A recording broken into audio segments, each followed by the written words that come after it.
And you are all set, Mayor. Thank you, James. Good evening, everyone, and welcome to the Newington Town Council regular meeting of Tuesday, May 11th, 2021. The time is 7 p.m. We'll call the meeting to order. If you would please rise with me for the Pledge of Allegiance. I pledge allegiance to the flag of the United States of America and to the republic for which it stands, one nation, under God, indivisible, with liberty and justice for all.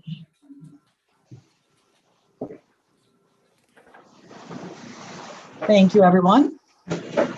I believe James is doing double duty. Susan's not with us tonight. So James, if you would do the roll call, please. Certainly. Councilor Anest? Here. Councilor Braverman? Here. Councilor Bedrejko? Here. Councilor Camillo? Here. Councilor Donahue? Here. Councilor Mankey? Here.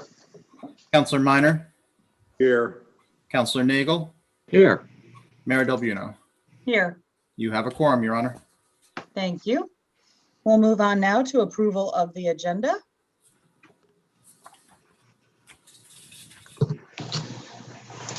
Councilor Mankey? Yeah, I would just like to make two changes to the agenda if I could. I'd like to move under new business, item J and K to A and B on the agenda. So move them from the bottom up to the top of new business. Is there a second? Second. Seconded by Councilor Anest. Any discussion on this item? Hearing none, we'll do a roll call vote, please. Councilor Anest? Yes. Councilor Braverman? Yes. Councilor Bedrejko? Yes. Councilor Camillo? Yes. Councilor Donahue? Yes. Councilor Mankey? Yes. Councilor Minor? Yes. Councilor Nagel? Yes. Mayor Del Buono? Yes. Unanimous, Your Honor. All right. We will move on now to our proclamations and awards, and we do have two proclamations and awards this evening. I'm just clicking over to our attendees. I'm not sure if anyone is with us for these.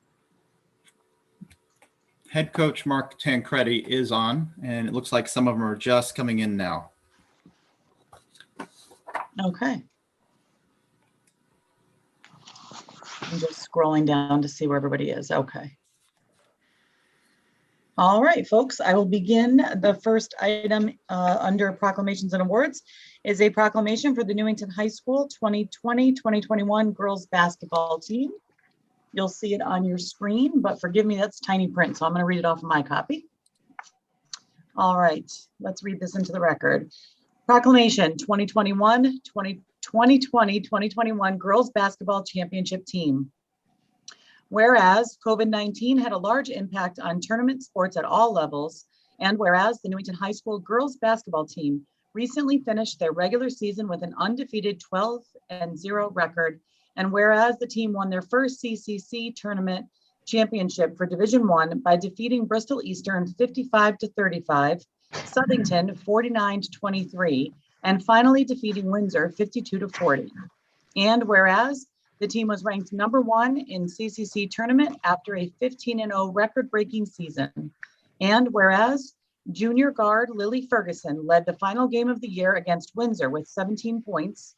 And whereas senior Alexi Armour added 10 points, followed closely by junior Carissa Zacco, who hit three three-pointers during the CCC tournament championship. And whereas all of the members of the girls basketball team were instrumental throughout the season and during the final championship game in ensuring their standing as the #1 team.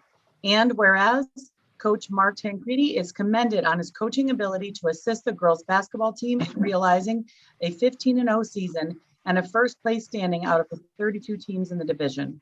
Now, therefore, be it resolved that the Newington Town Council recognizes the Newington High School girls basketball team for its outstanding efforts and record-breaking accomplishments and wishes the team members the best of luck in upcoming seasons. Dated in Newington, Connecticut, this 11th day of May, 2021. Is there a second? Second. Seconded by Councilor Braverman. And discussion on the proclamation. Deputy Mayor Bedrejko. Yes, I want to congratulate all the players, the coaches, and the families of the players on this amazing season. You made Newington proud, as all of us, I think, in town followed your successes and your the games throughout the season. And I know it had some many memorable moments and some remarkable moments, but I think what was really, and this proclamation shows it very well, you played and worked together as a team. It was certainly a team effort. And in addition to that, I think the players made memories that are going to last them a lifetime. So great job. Congratulations.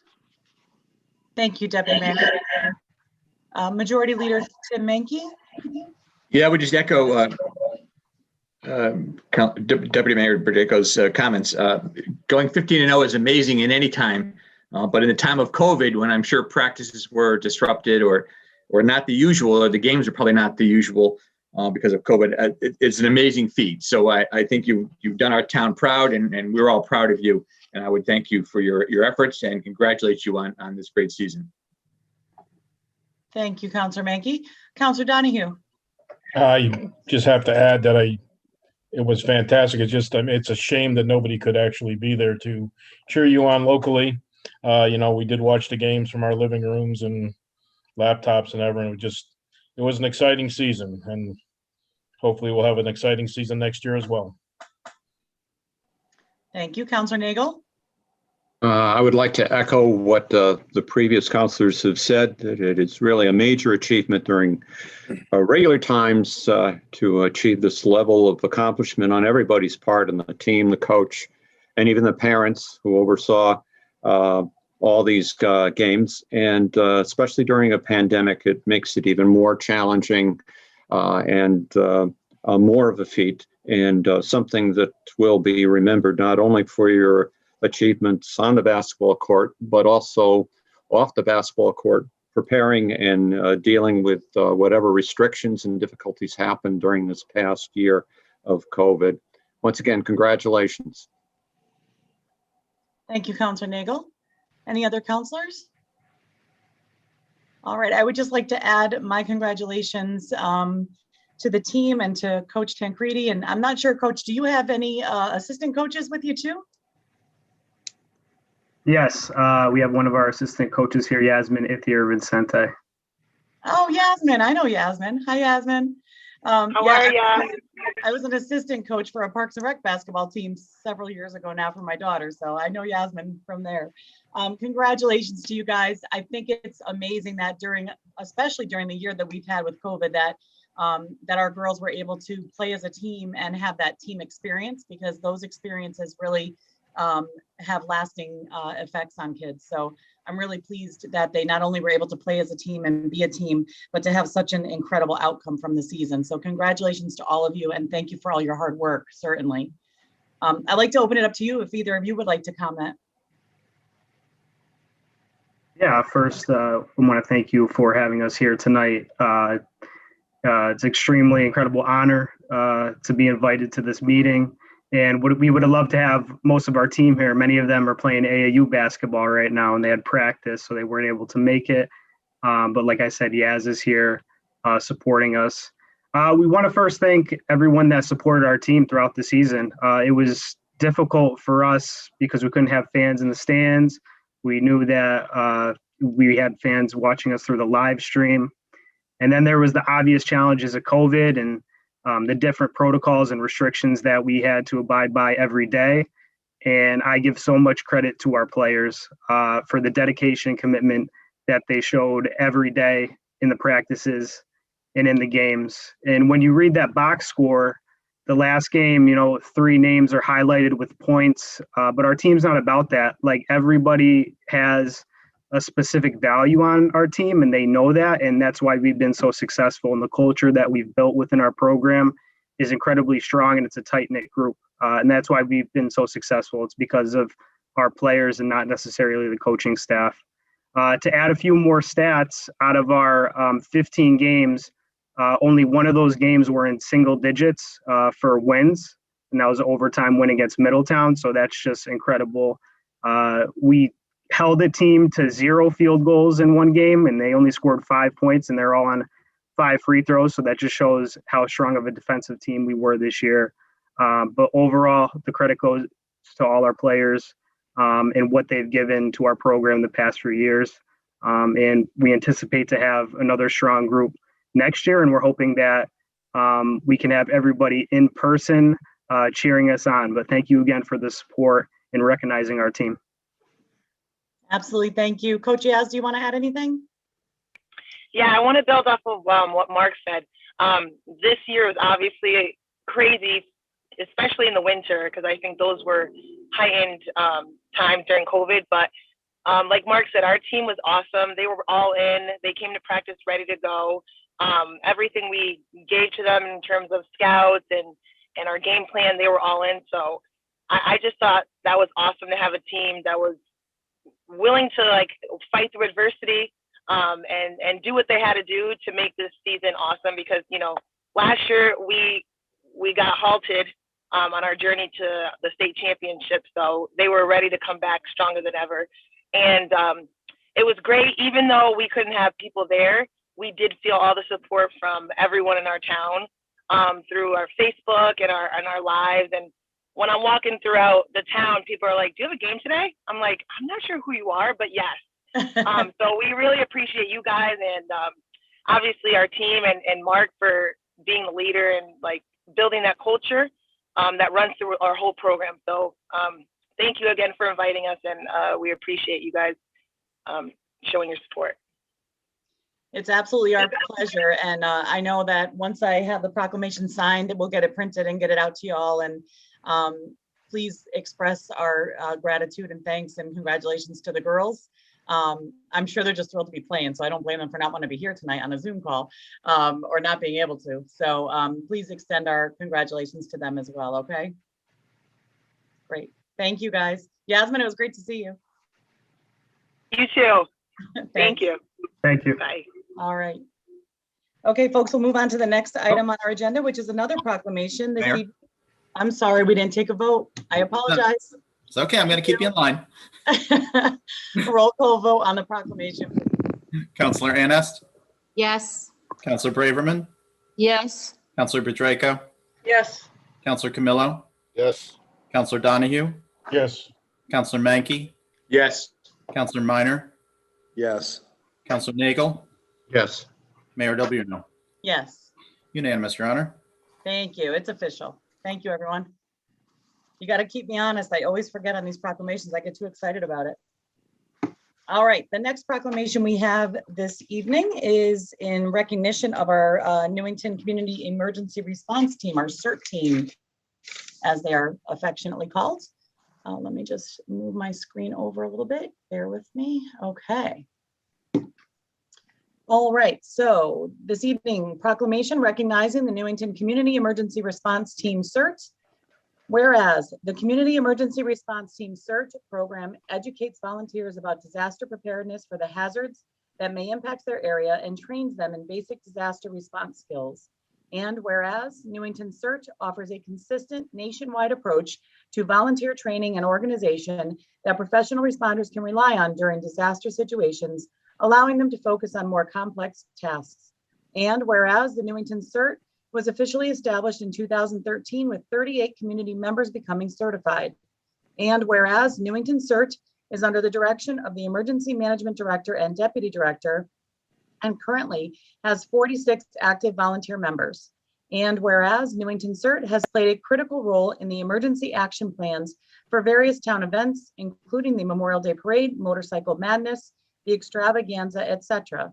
And whereas Newington CERT has also supported surrounding towns through their assistance at Central Connecticut Health District, CCHD functions, including the annual flu clinics, and whereas Newington CERT members played a critical role in the implementation and success of the CCHD COVID-19 vaccination clinics in the towns of Newington, Wethersfield, Rocky Hill, and Berlin.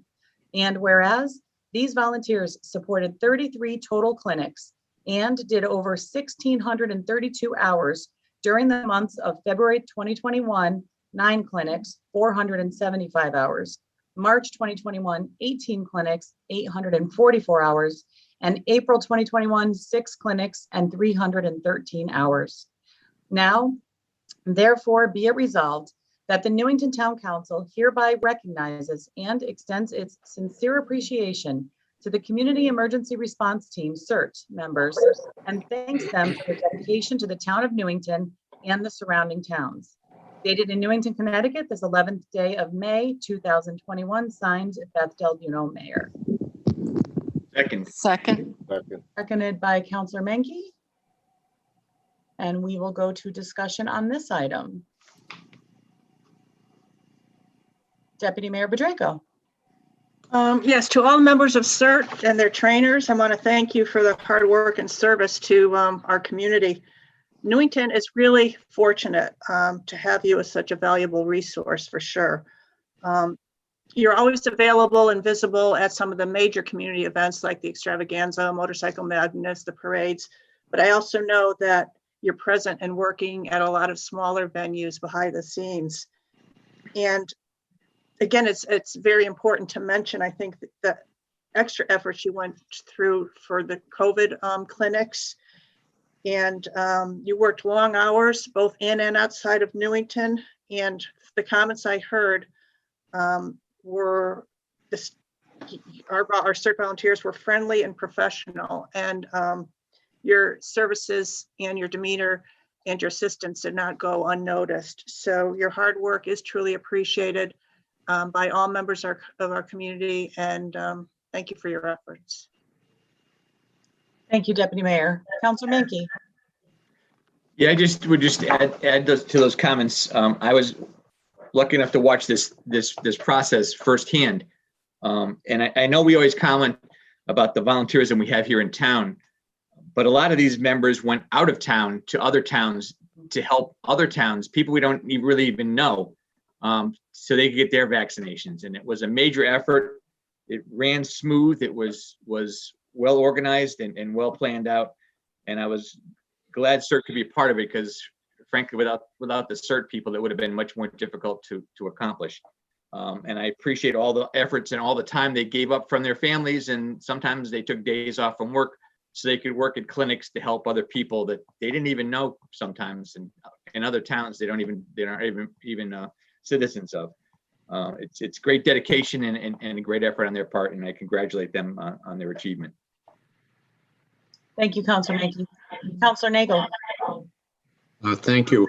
I'd also like to commend the CERT team for its outstanding volunteer efforts over all the years since it was founded. Having met them in one capacity or another over the time, I know they are a united group with a common effort to help all those in need in all kinds of different ways. Some I knew before, some have become new friends, and it's really very satisfying to see that volunteerism is alive in such a large group of dedicated people who have done all kinds of volunteer things to help the town out, and indeed help us out during the pandemic. The numbers in the clinics have certainly, that they've helped to get running, certainly shows how dedicated they are, and how all that work is greatly appreciated by not only us in town, but surrounding towns. I've heard very positive comments, has been mentioned previously, from people from other towns, really saying how dedicated our people are to the volunteer in town who are on the CERT team. Once again, congratulations, and keep up the good work. We all appreciate it greatly. Thank you, Councilor Nagel. Any other council comment? All right, I would just like to extend my sincere gratitude to the members of the CERT team as well. You know, every week here, or every other week, I should say, at every council meeting, we have been getting an update from our Central Connecticut Health District or our Emergency Management Director, Ms. Menke. And each and every week we get updates on numbers, we get updates on kind of the doom and gloom of it all. But the one shining piece of those updates is always the participation of our CERT team. And so every meeting that we have, we get an update, and every meeting, especially Ms. Menke, keeps telling us how wonderful the CERT team is and how much gratitude she has for their part and their role in helping out, especially right now through the COVID pandemic and with the clinics. And And again, the other towns around us are constantly commenting on how lucky we are to have such an amazing group of volunteers. And people say this about Newington all the time, that our volunteers really are the strength of this town, but this is yet another example of how true that is. So thank you to all the CERT members. Thank you to the number of hours they've put in, and thanks to their families for allowing them to do that for us. We really appreciate you. I'm not sure if there are any members of the CERT team on with us this evening that would like to speak. I'm looking through our participants window. If you are here and you'd like to speak, you can certainly raise your hand at the bottom of the Zoom window. I don't think a lot of them are watching from home. Okay. But I think I'm the only person here. I'm not a CERT member. I just oversee them. But none of there's a number of them that are watching from home right now. Okay, great. Well, so I would just like to say thank you for putting this together on their behalf. Like I said, I am not a CERT member. I'm not a volunteer. But it's been an incredible pleasure to work with them for the last several years that I've been part of emergency management. But in the last few months, just watching them all step up, like you said, I can't say enough about them. I won't get on my CERT soapbox. But they are a wonderful group of people. And I'm incredibly proud of their willingness to step up in such a big way in such a trying time, but also just the flexibility of it. Clinics were getting canceled and postponed or moved around, snow days. It was incredible that they have all stepped up. And it's just been an honor to oversee this. And in our clinics, are still being planned. There's still things that are coming up that CERT is going to be a big part of. And I know that they're going to continue to deliver just as they have the last several months. So I really appreciate this. And I know speaking on their behalf, I know they do as well. Great. Thank you, Megan.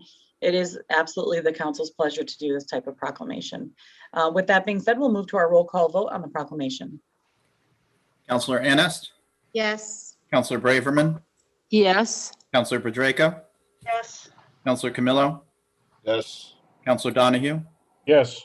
Councilor Mankey, Yes. Councilor Minor, Yes. Councilor Nagel, Yes. Mayor Del Buono. Yes. Unanimous, Your Honor. Wonderful. Thank you. All right. The next item on our agenda this evening is public participation on any matter. Members of the public may participate if they are watching, if they're in the Zoom app, by raising their hand in the participants window. If you are dialing in, you can do *9 to raise your hand so that we know you want to be recognized, and then we will go ahead and have you participate. If you are participating, please state your name and address for the record before you begin. Let me switch over to our attendees, and we have Rose Lyons first. Hi, Rose Lyons, 46 Elton Drive. I'm just thinking after the proclamations, and I may have mentioned this before, I think it used to be after the councilors make comments, it was open to the public to make comments. It's not so important, I think, now with Zoom, but when we get back into the in-person meetings, lots of times the people that are being honored leave the room before the public gets into the public participation portion of the agenda. So if you could maybe just think about adding it after the councilors' comments. The other thing I wanted to ask about, saying that you do give answers during this first public participation, is if an ordinance such as outside burning were to be tightened up a little bit, is that something that would come from the fire marshal's office, from the town council, or could a resident request that it be reviewed? The next thing is bulk waste. There was discussion during your budget season that the bulk waste was no longer going to be a free service to residents. I'm just wondering when the contract with Trash Away ends and what the process will be and what the charges will be for the bulk waste in the future. The Beautification Commission or Committee through the EDC, I'm looking forward to hearing Mrs. Avy's discussion on that. I see it's kind of basically how they can get the residents and the businesses involved. I noticed going through town on Sunday, actually my daughter noticed it, the flags on Main Street there's a high concentration of the flags on Main Street, and there's not so much in the center of town, for instance, on Cedar Street. And the Welcome to Newington signs read, Welcome to Newington, as you're leaving Newington when you head north. So maybe just a few things to look at when they're getting new signs or new flags. And I'm hoping that the planters that we have in town are going to be maintained before we start adding new ones. There's plenty of things on Mr. DeMayo's list of ideas for the commission. I'm sure that the commission will decide which ones they want to go along with and which ones they don't want to. Also, for charter revision,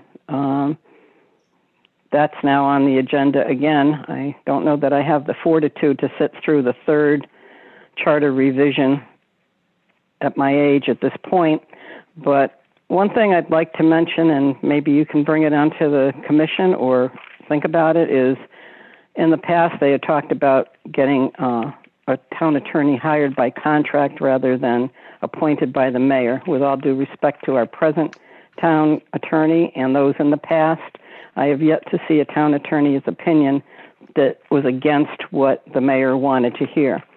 Okay, with that being said, I look forward to hearing the rest of the meeting. Thank you. Thank you, Ms. Lyons. All right, next we have Neil Ryan. Mr. Ryan? Yes, hello. Am I coming Hi, through? welcome. Yes. Yes, Neil Ryan, 237 Brockett Street, otherwise known as the heart of Newington. First of all, I want to echo all the comments everyone made in regard to the CERT and all the great work that they've done. And it was noted in the proclamation that CERT was established in the year 2013. I think it's important to note that that was established by Mayor Steve Woods. I just want to note that for the record. Secondly, I strongly echo Rose's comment in regard to the charter revision and the issue of the town attorney. I mean, that's something that crying need for some time, and I'll leave it at that. But the one I might want to talk about specifically on the agenda, listed under new business, it deals with the town manager residency requirement, item G. Now, according to the Newington Town Charter, under subsection C-502, the powers and duties of the town manager, it is noted, and I quote, at the time of appointment, the town manager need not be a resident of the town or state, but while in office, shall reside within the town within a period of no more than 6 months from the first date of work as manager. My understanding is that the town manager has been on the job for approximately 1.5 years. And as I understand, he is not living in Newington, and as such, he is clearly in violation of the town charter and has been for almost a year. Now, I suppose you can say that some of this has to do with COVID, and that's true to a point, but you can only use that as an excuse for so long. And I'm sorry, but I have to tell it like it is, but the town manager needs to get his acting gear. I can't say I'm amazed, but I am surprised that this issue has gone on for so long. I know our previous town manager, Tanya Lane, was living in Westbrook at the time of her appointment. She had no problem moving to Newington. And at this point, I think it's imperative for the town council to take action and resolve this issue immediately. Finally, and this is important to know, we all have to realize that the town manager works for the town council and not vice versa. Thank you for your time. Thank you, Mr. Ryan.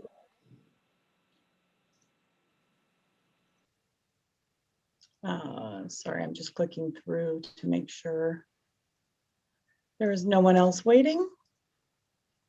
And I don't see any other hands up, so we will move on.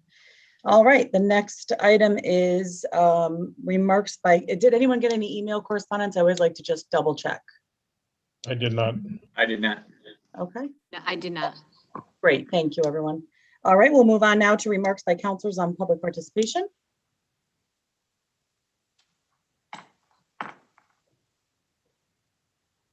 All right, I don't see anyone.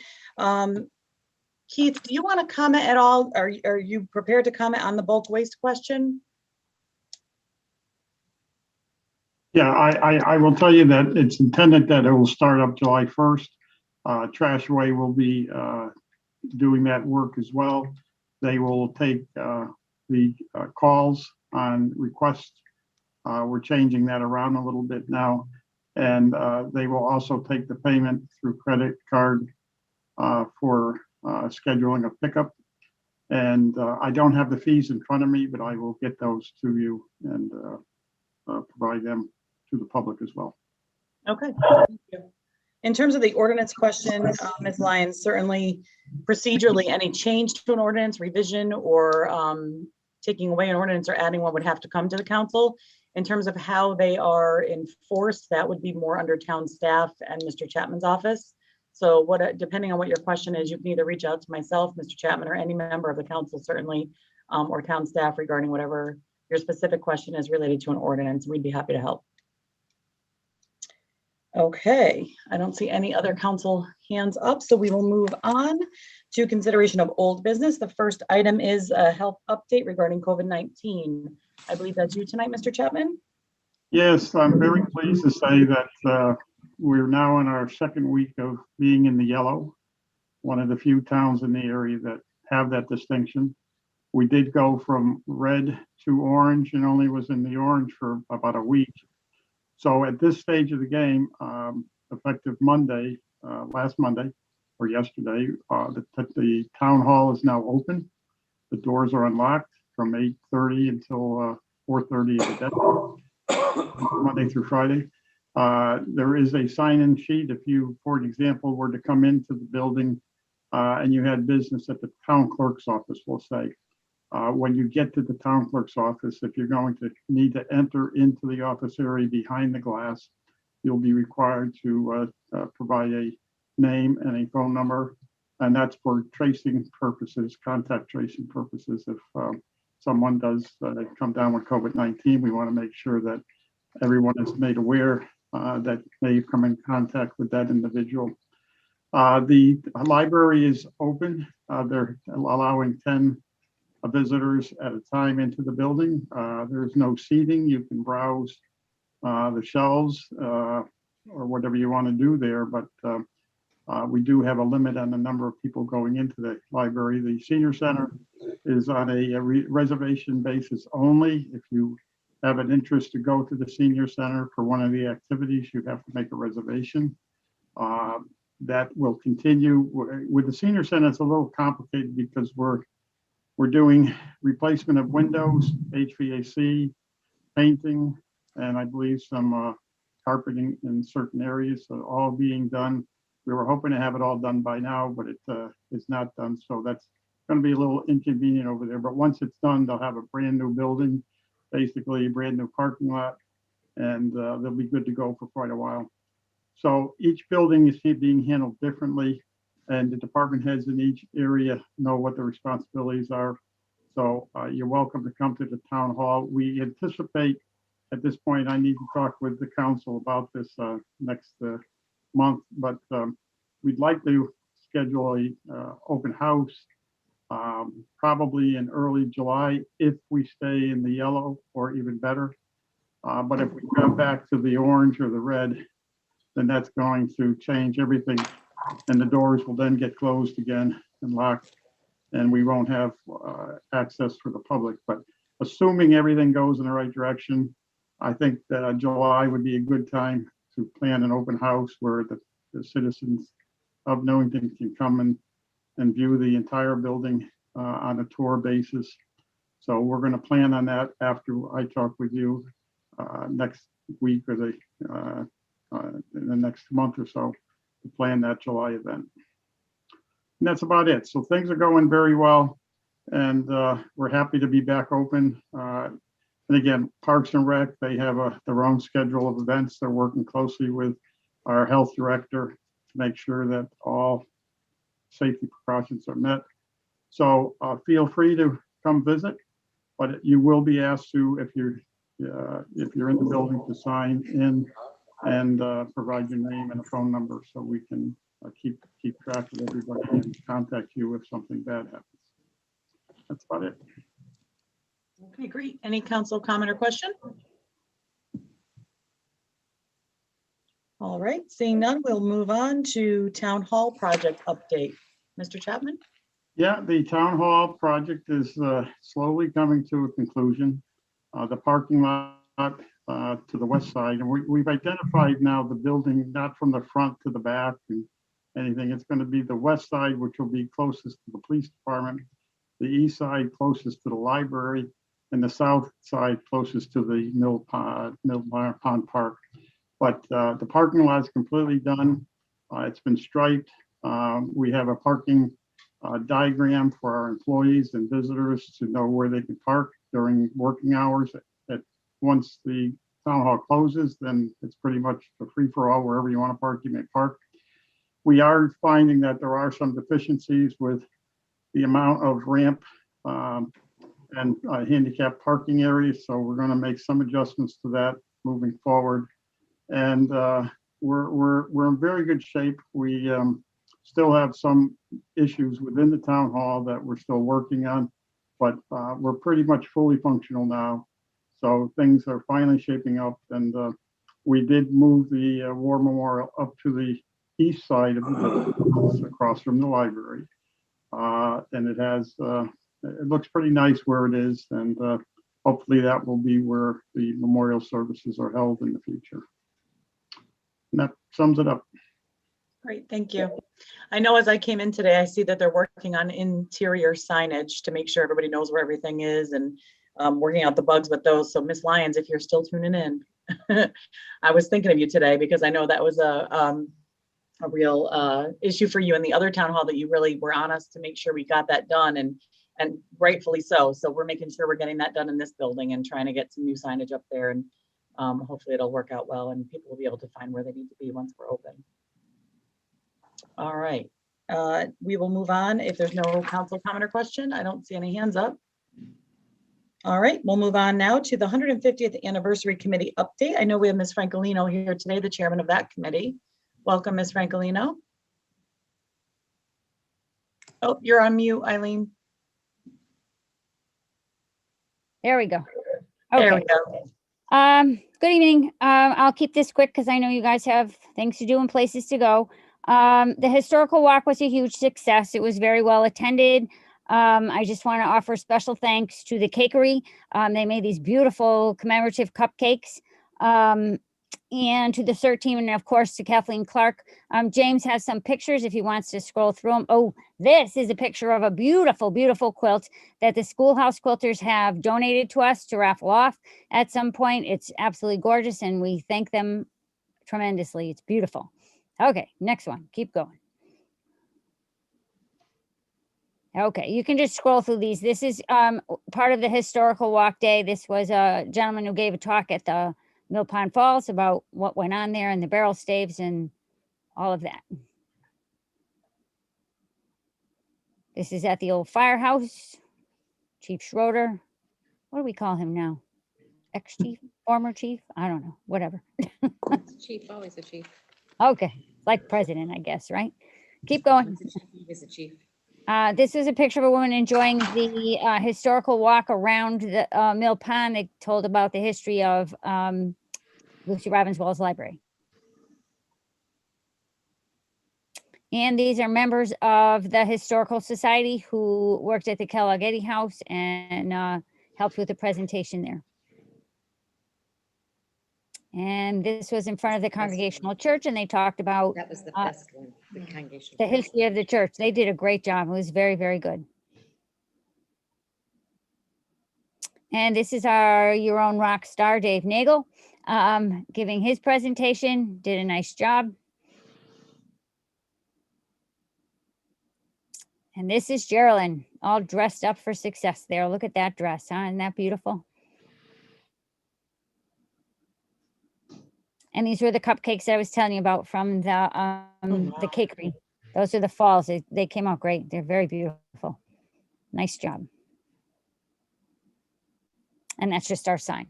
Okay, so next up for us is the Explore Newington game. You can find the directions on Facebook. There's a QR code or a link there that'll take you to the game board. Or you can pick up a copy at the Parks and Recreation Department. Now that the building is open, it'll be so much easier. So what this game is about is you go out and you find the answers to the questions on the game board, and it's to get people outside, enjoy the air, and check out our town. You know, funny little things like how many steps does it take to get up the waterfall? What's the name of the island in the middle of Mill Pond? You know, who is the field house named after up at Newington High School? Just different things that'll get people out and moving. So it should be good. And when you're done, you just take your game board, you send it back to Parks and Recreation or email a copy to the address that's there.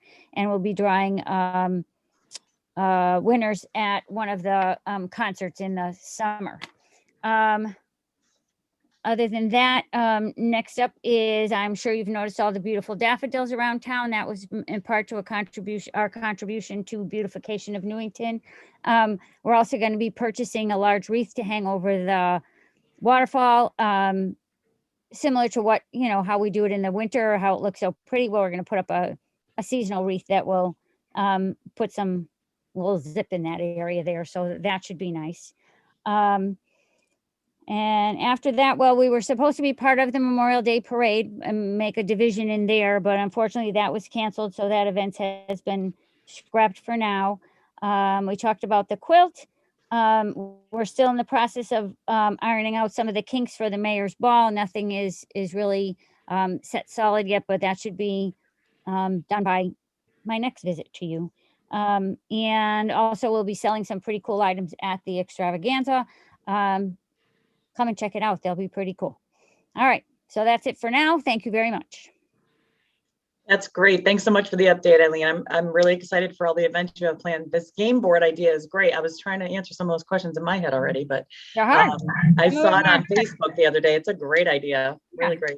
Easy. And I have to tell you that the walk was wonderful. I didn't make it to all 7 sites. I did make it to probably about half of those. But really, what an awesome job your volunteers did of giving us some nice historical perspective that, you know, many of our residents haven't had before. So it was great. Thank you. It was really great. And I think the thing that was amazing is, like many of the events we have in town, there's people from all over, but I would say 95% of the people there were Newington people. And it was just nice to see your community. It was good. It was really good. I said this at the last time, I think, but as I came up Garfield onto Main Street, I just, like, the whole center of town was alive because people were walking from event to event, that, you know, from place to place. It was great. Loved it. Couldn't ask for a better day. It was nice. Thank you. Okay. Thank you. Any council comment or question for Eileen? Councilor Nagel. Just wanted to add that I know that an article has been sent to Newington Life, and they also have received tons of pictures beyond what it was presented right here of the day. And let's hope in their June edition, they will commend you and your committee once again by having a full display of that day and how great it went. Thanks to everyone. We had a photographer there who sent me some very nice things. And my intention is, when this is all done, to have some sort of hard copy of a book that we can present to the council that will show what we did with your money. I don't really want to make a digital copy of everything, because I feel like 25 years from now, who knows if Google will be dead and, you know, nobody's going to have a flash drive. So I'm just going with the hard copy, and we'll see what happens there. Great. Councilor Donahue? Yeah, we had a NCTV crew there, and the program is in final edit right now. So hopefully that'll be on the air and nice within the next couple of weeks. But it came out really good. I mean, just a very, you know, nicely done shoot. Robert and Joe Trombetta did a great job. Nice. That's great. I didn't know you guys were doing that. That's wonderful. All right. I don't see anyone else's hands up, so we'll move on. Thank you, Ms. Francolino. Thank you. All right, folks, next on our agenda is the scheduling of a public hearing for the Newington Affordable Housing Plan.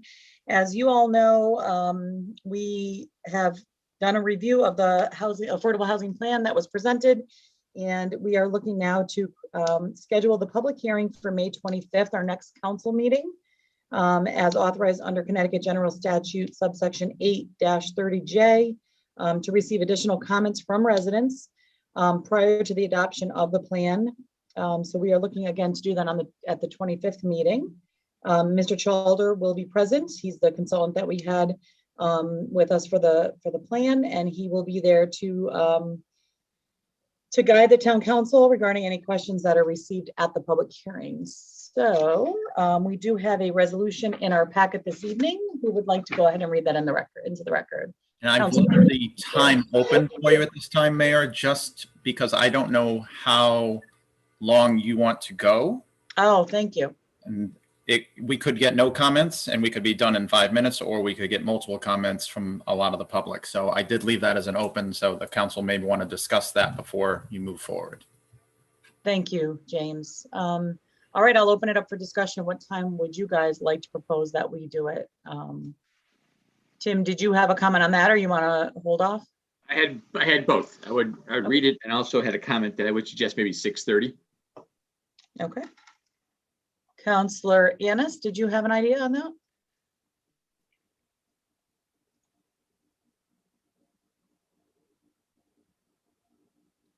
You're muted, Carol.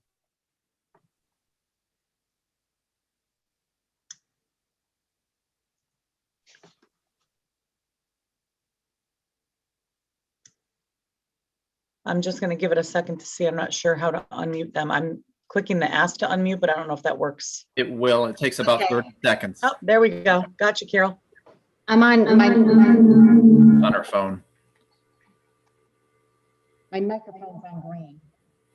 Mr. Charles, forget it.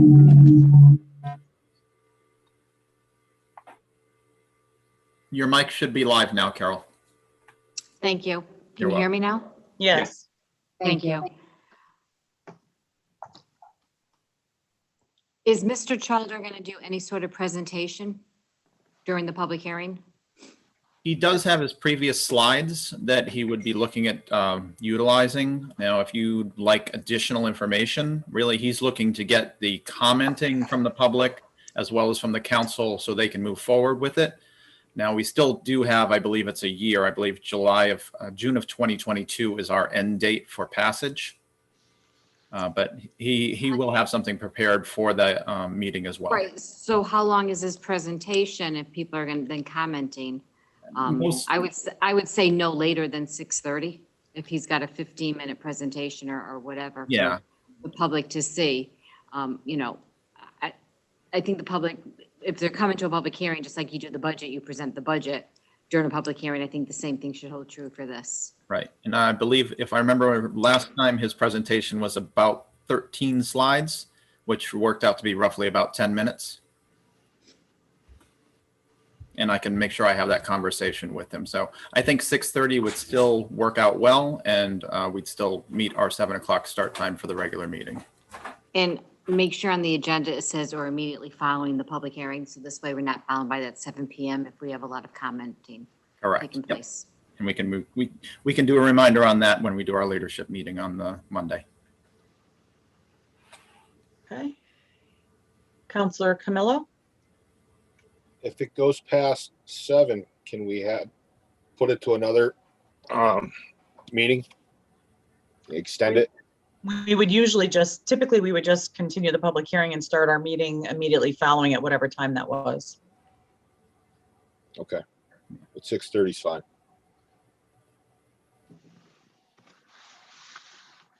James, is there a way to split it between two? We've never done that before. I don't know. No, we'd leave the public hearing as its own standing for minutes as well, and we'd start our meeting immediately following it as we've done previously. Okay.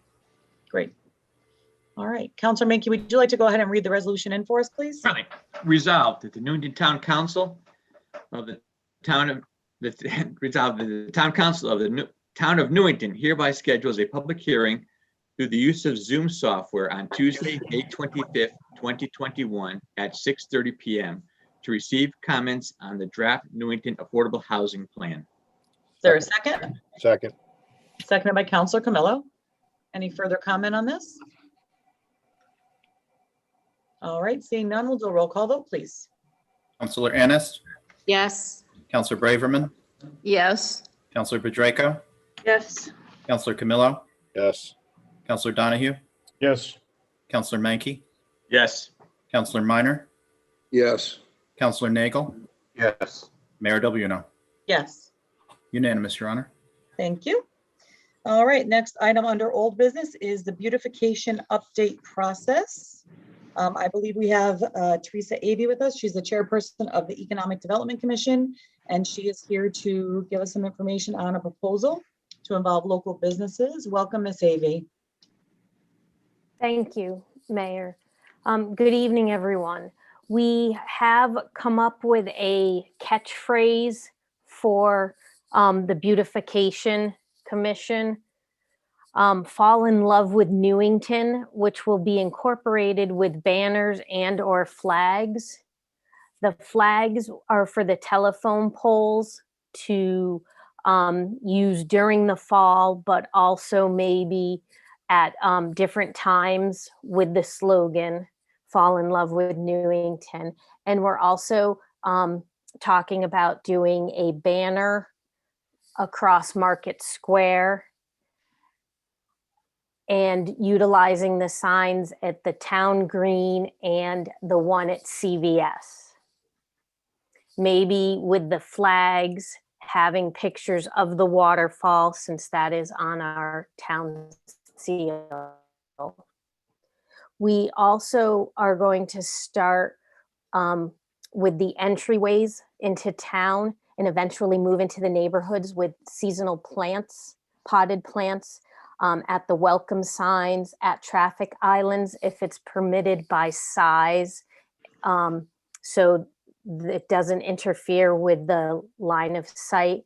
And we also would love to utilize the entryway at the intersection of Willard and Veterans Way, where there are 4 pots there already that we want to utilize, putting potted plants, seasonal potted plants in that area too.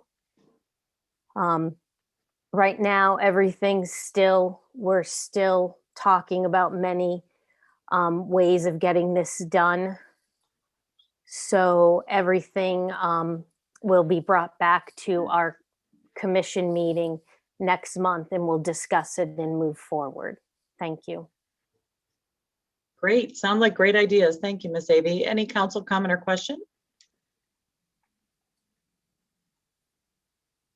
Boy, everybody's quiet tonight. All right.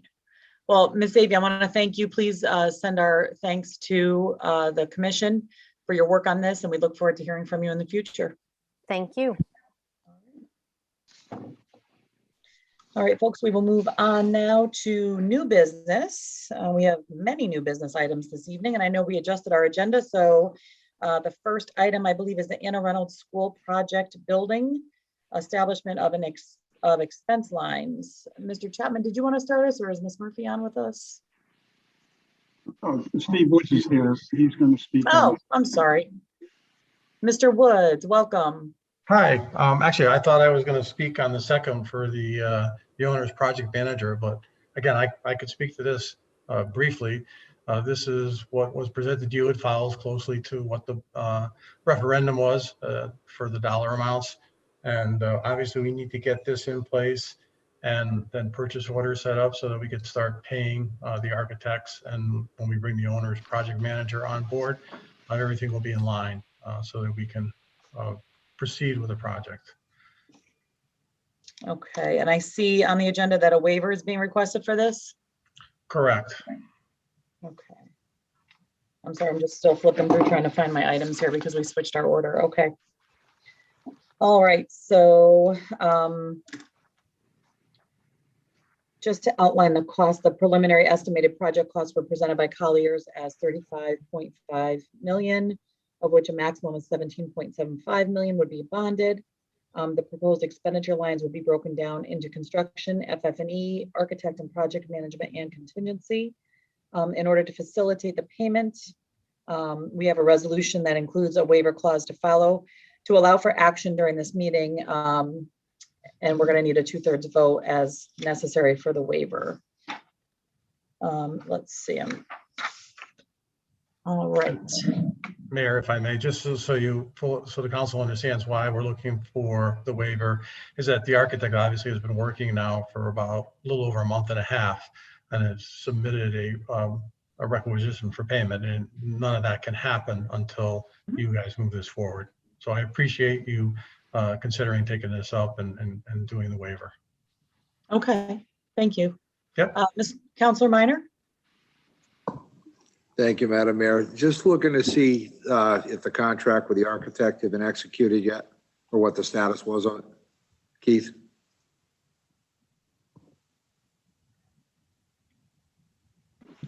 I don't have an answer for you. I don't know if it's fully executed yet. It is my understanding that it is, but I don't have a copy of the executed one. I was told by Colliers that it is fully executed in emails that went back and forth, but I have not seen it. Okay, thank you. All right, we have before us in our packets, the first resolution would allow us to take action this evening. According to the Town Council Rules of Procedure. Who would like to read that in for us?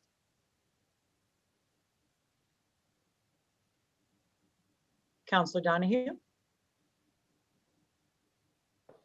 Guys, I'm a teacher. I'll wait until you raise your hands. I know that. The last time I did, I got this novel to read though, so. Okay, Sorry. resolved. Sorry? Go ahead, sorry. All right. Resolved, the Newington Town Council, in accordance with Section 11 of the Town Council Rules of Procedure adopted February 11th, 2020, hereby moves to allow action on agenda item 8J to authorize Janet Murphy, Director of Finance, to establish a separate expense lines for the Anna Reynolds School renovation project. Is there a second? Second. Actually, James, do we need to change the agenda item because we changed the agenda? Well, yeah, if you do that, I don't think we have got anything else we're taking action on this night. So we could call that 8A instead of 8J. So Councilor Donahue, would you amend your motion to say 8A? 8A, correct. I amend my motion to reflect agenda item 8A. And the second, thank you. Seconded. Okay. All right. Any discussion on the waiver? Seeing none, we'll do a roll call vote, please. Councilor Annis, Yes. Councilor Braverman, Yes. Councilor Bedrejko, Yes. Councilor Camillo, Yes. Councilor Donahue, Yes. Councilor Mankey, Yes. Councilor Minor, Yes. Councilor Nagel, Yes. Mayor Del Buono. Yes, Unanimous, Your Honor. thank you. All right, as part of our rules of procedure, we will now entertain the actual resolution and then we will incorporate public participation because this is a waived item, right, James? Correct. All right. As a note, if Mr. Donahue is continuing, the correction on that bottom line. Yeah, in our packet, there was a typo in the last line of the resolution. So we want to make sure if you're reading it from the screen, it should read, the end of the resolution should read the Anna Reynolds School renovation project. It had the wrong project written in. So Councilor Donahue, would you go ahead and continue on for us? I will do. I was just saying, oh no, not the town hall again. Resolved that the Newington Town Council hereby creates the following expense lines for Anna Reynolds School renovation project. Construction, 27.5 million. FF&E, 1.7 million. Architect and project management, 4 million. Contingency, 2.3 million. Now, therefore, it be resolved that the Newington Town Council, as fiscal authority for the town of Newington, hereby agrees to establish the above referenced expense lines under the Anna Reynolds renovation project. Second. I'm sorry, seconded by Councilor Camillo? Yes. Okay, thank you. All right. We will open it now to public discussion first and then council comments. So I'm going to click over to our attendees window to see if there's any members of the public that would like to participate on this resolution. All right, I see Mr. Ryan. Okay, yes. Neil Ryan, still 237 Brockett Street, heart of Newington. I briefly want to add, I don't know if this is relevant or not, but in regard to this resolution, it shows the line items, the cost of the project. And I don't, would it be necessary to note that approximately 50% of the project cost is going to reimburse by the state. You know, it is true. I think that might be worthwhile to include if it's relevant. Okay, Thank you for your time. thank you, Mr. Ryan.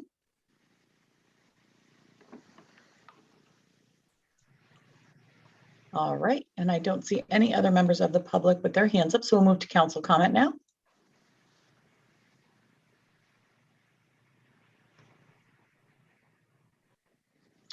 I don't see any council hands up. I will just say that in our discussion and in the memo that was included in the packet, it did note the bonding amount and the amount not to exceed the 17.5. I don't believe that needs to be included here because ultimately we have to essentially fund the full amount and then we get reimbursed by the state. So the motion has to read that we have the funding available in those line items is what I believe to be true. Is that accurate, either Mr. Chapman or James? That is correct. It's in our bonding language specifically, so we don't have the choice to spend any more than $17.75 million. Okay. All right, so I don't see any other hands up. We will go ahead and move to a roll call vote, please. Councilor Anist, Yes. Councilor Braverman, Yes. Councilor Bedrejka, Yes. Councilor Camillo, Yes. Councilor Donahue, Yes. Councilor Mankey, Yes. Councilor Minor, Yes. Councilor Nagel, Yes. Mayor Del Buono. Yes, Unanimous, Your Honor. great, motion passes unanimously. Thank you, everyone. Mr. Woods, that's good news. Yep, thank you very much. All right, and now we have another item I think you're here for as well, the Anna Reynolds Owners Project Manager recommendation. Correct. We did interviews last week of 3 firms, 3 highly qualified firms. We interviewed them for approximately 35-40 minutes each. And as you can see in front of you, the Construction Solutions Group came to the top. They did very, very well through the interview process. The committee felt strongly that they would be able to complete the project and provide all the services that the committee is going to look for this project at a fair, very favorable dollar amount to the town. So the vote from the committee to make a recommendation to you tonight to ask you to please authorize the town manager to enter into a contract with them so that we can keep this project moving forward. If there's anything that I can answer for any of the councilors or you, Ms. Mayor, I'd be happy to. Okay. And I believe this is, we're not waiving the rules this evening. So this is new business. This would be acted upon by us at our next meeting on the 25th. That is correct. We are not looking for a waiver from you. This will follow the normal course of action. And hopefully you'll take action on this at your next regularly scheduled meeting. Okay, great. I see Councilor Mankey has his hand up. Go ahead, Councilor Mankey. Just 2 things. Just one for the record. Could you explain what an owner's project manager is? How would that differ from anything else? Okay, so what we've decided to do is we've hired an architect, which is Castle Booz. They are going to design the project, and then it will the project construction will be overseen by a construction manager. They will actually do the work, and they will they will oversee the work. The owner's project manager does all the behind scenes work for us, for the building committee, and they manage a project at that level. So kind of at a 25, 30 story level, right? To make sure everybody is doing their job and the town is getting exactly what it's supposed to be paying for. So it's really more all oversight, not necessarily boots with, hammers and nails on the ground, but more eyes. It's probably the best way to go now for a project like this. The town just doesn't have the resources, either on the building committee or in staff, and we have some very qualified people, but this is a very large project that's going to consume a lot of time. And the individuals that we've picked here will go through the plans over and over again. So when the plans do go out to bid, there won't be any surprises like we've had in the past on some projects. And what made Construction Solutions stand out to you guys, to the committee? They did a really good job of preparing for the project, and they knew the ins and outs of the school. They knew the phasing, they knew the problems that we would run into, and they discussed all that with us openly and candidly. And I'll be honest with you, I was almost taken back when they first started their approach, because I said, wow, they're redesigning this whole project. but they really weren't. What they were doing is just throwing ideas out that we hadn't thought about. They did really, really well. And again, going in, I would have told you Collars would have won this. You know, they were the people we were using prior. I thought that they were definitely, they are definitely qualified. And I thought they would be the winner. But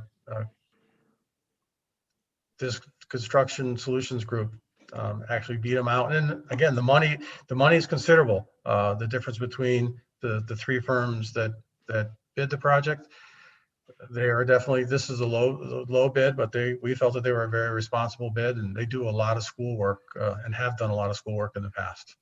Excellent. Okay, thank you. Okay. Any other council comment or question for Mr. Woods? Mine. I don't see any other hands up. So thank you, Mr. Woods. We'll take action at the May 25th meeting. Okay, thank you. And I'll be there in case you have any more questions for that meeting. Okay, perfect. Thank you. Thank you. Have a good night, everybody. You too. I'm free to go. Yes, you are. We are not. Have a good night. You too. All right, folks. We are moving on now to the facilities management contract. I believe, Mr. Chapman, you're going to speak to this. Yes.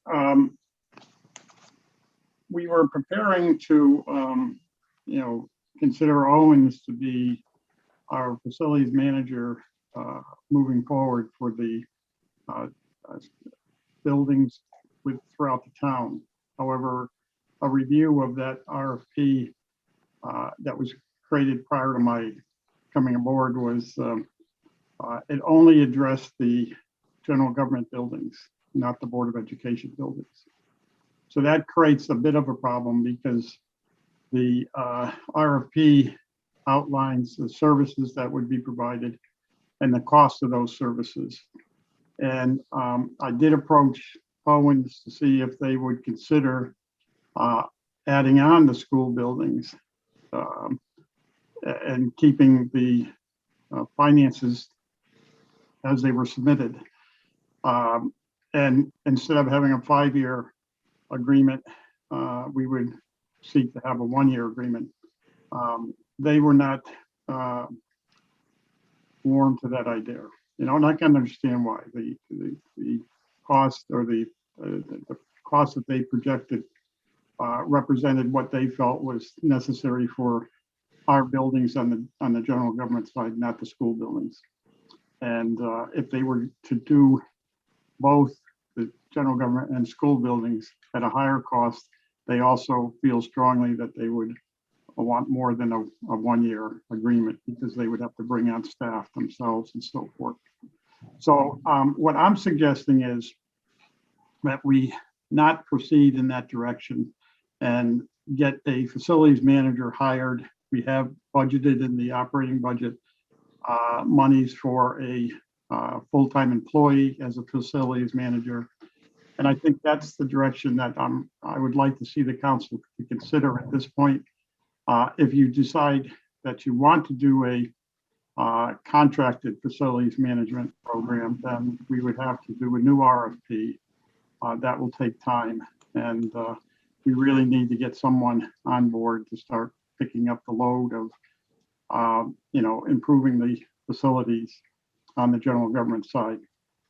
It's my understanding that the Board of Ed will be discussing hiring their facilities manager with the retirement of Dick Vita scheduled to take place in July. So my suggestion at this point is that we advertise and seek a full-time employee facilities manager for the general government buildings. And I'd like to get that person on board before July 1st. Okay, I will open it up to council comment or question. Deputy Mayor Bedrejko. Okay, so I guess then this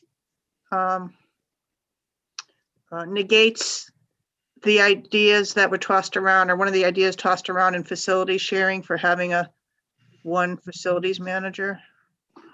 Well, that was what surprised me with this RFP, because my understanding was that the shared services has been discussed for years, and when I read over the RFP that was created prior to my coming here, it did the full assessment of all of the conditions of all of the buildings, both on the general government and the town side, the board side. However, the actual oversight of the ongoing day-to-day maintenance operations and management only included the general government, which didn't make a lot of sense to me. If the intent was to share this, why was it only the general government buildings included in the second phase of the RFP?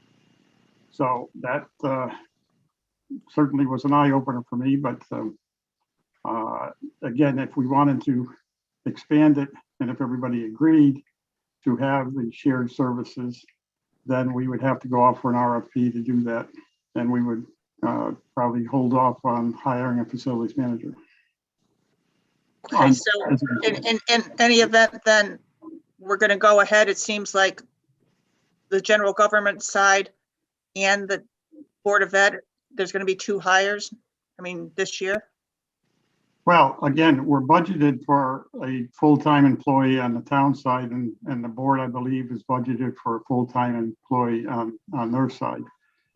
This idea of the contracted facilities management was more of an umbrella overseeing both the general government and the Board of Education, and then having the 2 employed facilities managers serve underneath the consultant or the contract. So the position itself there can't be one due to contractual or whatever. It doesn't look possible to have one facilities manager for the town of Newington hired. I don't believe that would be able to occur based upon union issues. Not that the current employee in the Board of Ed is in the union, but I believe that the union that's been formed for that supervisory group would claim that work as union work. And so you have a union issue on one side and a non-issue union issue on the other side. So I don't think it's going to work out the way we all were hoping that it would work out. Okay, thank you. Councilor Mankey? Keith, would you be doing a job description? Yeah, we have one that's written up that we for this new employee, or is it use the old job description? Yeah, but we probably make some modifications to that. Not a lot, but just a few. The description itself appears to be very reasonable in what we need. However, there are a couple of changes that I would like to see made. Thank you. All right, Councilor Minor? Thank you, Madam Mayor. Keith, as far as getting the capital projects that we currently have on the books that are scheduled to start for July, is it an option to pursue having somebody just for oversight of those capital projects exclusively with a freestanding RFP just for an OPM for those specific projects that you would designate? We could use that approach. It depends really on our success on recruiting a full-time facilities manager. If that individual has the expertise and background and knowledge that is necessary in reviewing the RFP that was provided by Owens, most everything that is contained within the proposal is also contained within the job description that is already on file. So again, if we were to hire a full-time facilities manager, and if we found that we had too much to do for that individual because we're playing catch up at this point, then it may be worthwhile to pursue a consultant to assist in getting the jobs done that are scheduled to get done. But again, there's still some unknowns whether we can get a facilities manager. I will tell you that they're not, from what I gather, they're not readily available. There's a high demand for facilities managers. And I think we should at least explore that. And then we always could go do an RFP to get a consultant in to, carry us through the next year, we'll say, if need be. Okay, and as far as the union designation on the Board of Ed side, have we vetted that to be factual, or we're just going on some historical that we've looked at so far? Well, the issue with the union, most of the department head level people on the Board of Ed side that are non-teacher or non-educated assigned people have the ability, and many or several are already in the union. There are some of the employees that apparently did not or could not, for whatever reason, obtain their certification that was required by the school department. However, the new hires, if they are certified, I certainly would believe that they would want to be in the union. Again, it depends on who they hire. And I don't think that that they would be successful in denying a new hire department head level like the facilities manager. I don't think they'd be successful denying that person the right to join the union. Okay, thank you. Councilor Nagel? This is more of a comment than a question. It's unfortunate to hear that what we thought on the Shared Service Committee would be a slam dunk, so to speak, that this was something easy to fix. But indeed, when reality comes to pass, we find out that the devil is in the details, and what seems to be easy isn't not to any one particular's fault. Keith, do you see at any time in the future where somehow this may all get, for lack of a better word, unraveled and those services can be shared, or is this just something that is such a quagmire that we need to leave it as be? Well, I think that if you, looking forward, if the relationship between the Board of Ed and the Town Council is working together on getting shared services and gaining the benefits of such a program, there's nothing saying that if they hire a facilities manager for them, for their side, a full-time employee, and we hire a full-time facilities manager, there are still common ground areas that if they work together, those two individuals, I believe that we can accomplish what generally you want to be accomplished through this consulting that with the RFP. But it all rests with the level of cooperation from both sides and the relationship between those individuals and those that are employing those individuals. So yeah, anything is possible if everybody agrees and everybody wants it. But if one side or the other side doesn't want something, then it makes it extremely difficult to get shared services really, to where it should be. Thank you. Councilor Menke. Would it make sense to proceed on both fronts? Hire a facilities manager for the town side, and then also put out an RFP to get some company to come in and manage our projects. I'm concerned that if by the time we get somebody in here, a month will have gone by, and it'll take them a while to get up to speed on our just where the buildings are in town, let alone what projects need to get done. And I don't want to lose a whole construction season while we're getting this up and running.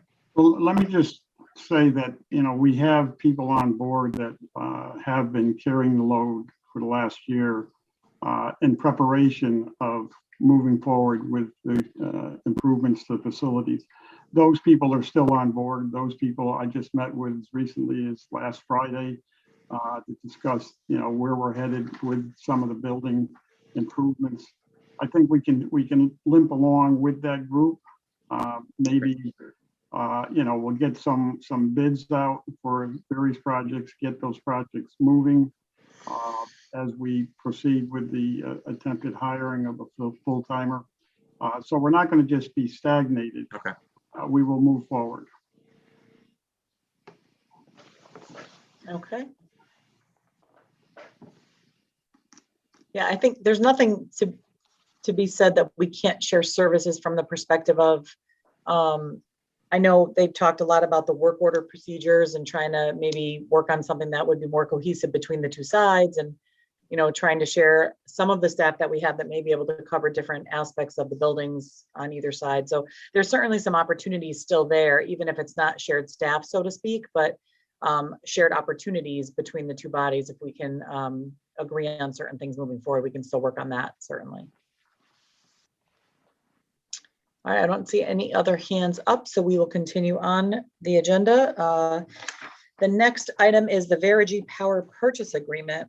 Verigy Solar did come before this council on January 26th and outlined their proposals. That was a really long evening. I remember they were here near the end, so I'm glad they're back with us. The town is proposing to move forward with our first 2 solar installments. There may be a change in that. I'm reading the memo. Mr. Chapman, do you want to take over with this update? Yeah, just let me just say that we have several people from Verigy here tonight. Brian Smith and Katie Shelton represent Verigy, and they're here to give a better explanation of what we'd like to do moving forward. We're going to not discuss the John Patterson Elementary School tonight. That has become an issue where apparently there's a legal opinion or some document that prevents the or suggests that the responsibility and authority rests with the Board of Education when it comes to working on their buildings. I was not aware of that. We've been looking at those school buildings for a year now, and I was just notified today that a legal opinion was sought, I guess on Sunday or Saturday or whatever, and it indicating that the appropriate authority rests with the Board of Education in this regard. So we're not going to present Patterson Elementary School because we're not in a position. I guess it's the right thing to do, but it's the wrong venue to do it, we'll say. So I'd like to just talk about the town hall, and Katie's here. We've been working with Katie for quite a while, and she's the spokesman in our behalf. We also have with us tonight a representative from Titan, which is our owner's rep, we'll say. We don't want to go into this solar program and end up with problems down the road. So rather than wait and have problems and then try to figure it out, we're going to actually have an individual that will represent our interests going forward with any solar that Verigy installs or any other vendor in the town on the town buildings. Let me see, is he here tonight? Is that Adam Teft? Yeah, Adam, yeah. So the three are here tonight to talk about what is going to happen with the town hall. We're in good shape. We're ready to move. But I'm going to just turn it right over to Katie, and she can explain in greater detail what the benefits are of putting the solar onto the town hall as quickly as possible, and what the costs are, and so forth. So Katie, would you take it from here? Absolutely. Good evening, everyone, and thanks for having us back. Thank you for the introduction, Keith. So what we prepared was modeling that we reviewed, I believe, a few months back for the town hall facility specifically. And what that modeling is what's called a PPA, or a power purchase agreement. Essentially, a solar array would be installed at the facility at no cost to the town. Verigy will handle all permitting, interconnection, procurement of materials, and the actual installation. The only obligation that the town will have is to purchase the power that the solar array produces but it is offered at a substantially reduced rate per kilowatt hour from what you're currently paying with the utility, and that rate is fixed for a full 20-year term. In the modeling that we had provided, the cumulative savings to the town of Newington over the PPA term are $433,370.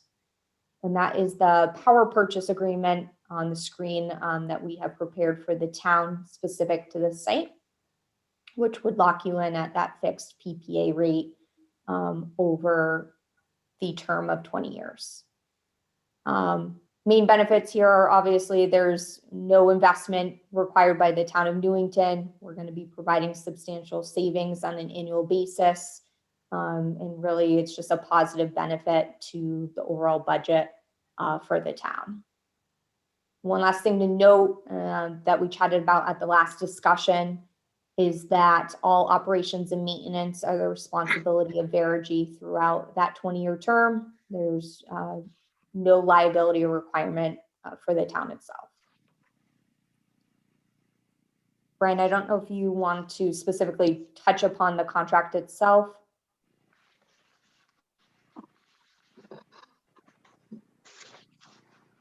I would say, Katie, do you or James, do we have a spreadsheet on what it looks like for all of our buildings if we go with solar or the town hall at least? Do we have that available? Mr. Chapman, I believe Brian was getting ready to speak, but his mic was off too. Oh, I'm sorry. Okay. No, it's okay. Okay.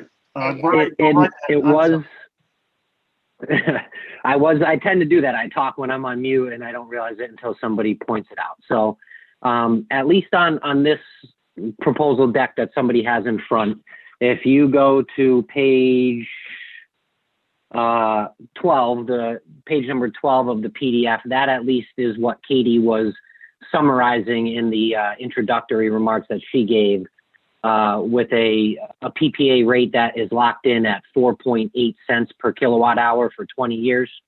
The savings analysis is based on us looking at your utility bills, determining that the offsettable rate on the utility bills, basically the kilowatt hour charges on the bill, total 9.62 cents currently.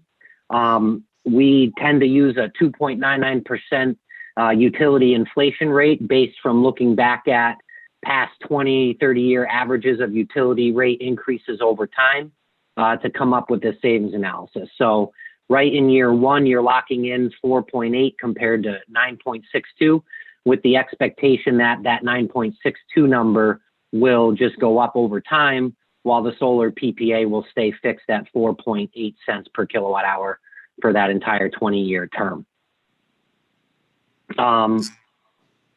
Another thing I was going to mention, just I know you were talking about the town hall building previously, and we all know this is a new building.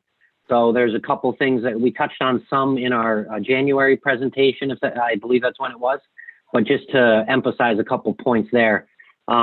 We did go out to a site visit actually a couple weeks ago. Katie and a couple members of our engineering, procurement, and construction team went out to check out the building, check out the electrical infrastructure.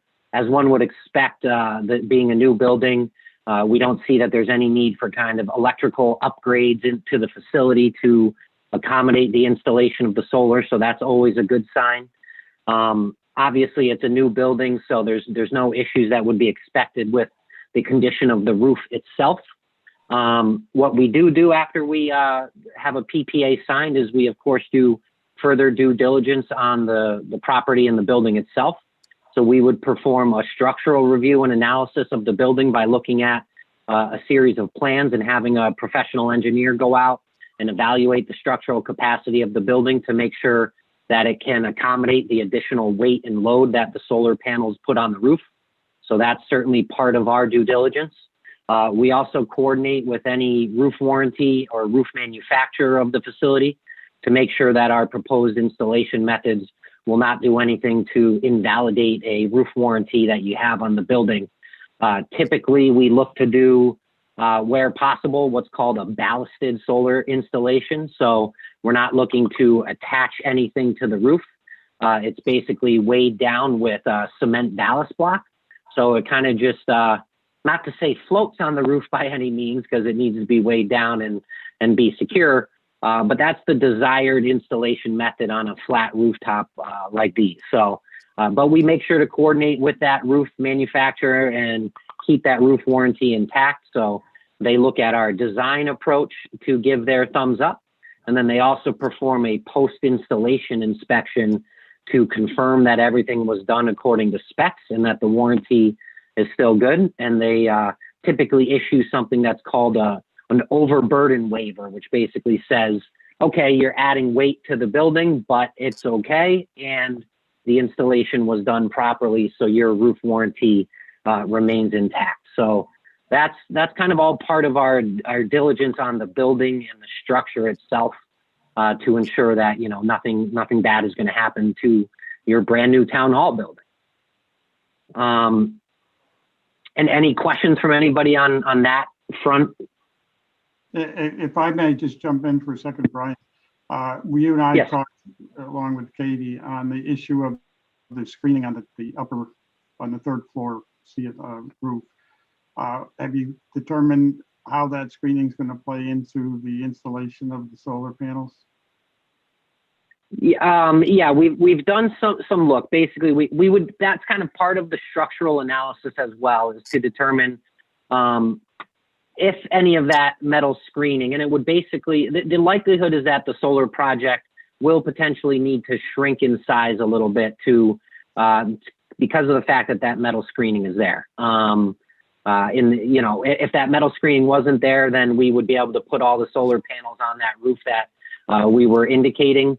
But given the screening, there's probably going to be shading impacts that limit how much can go on that portion of the roof.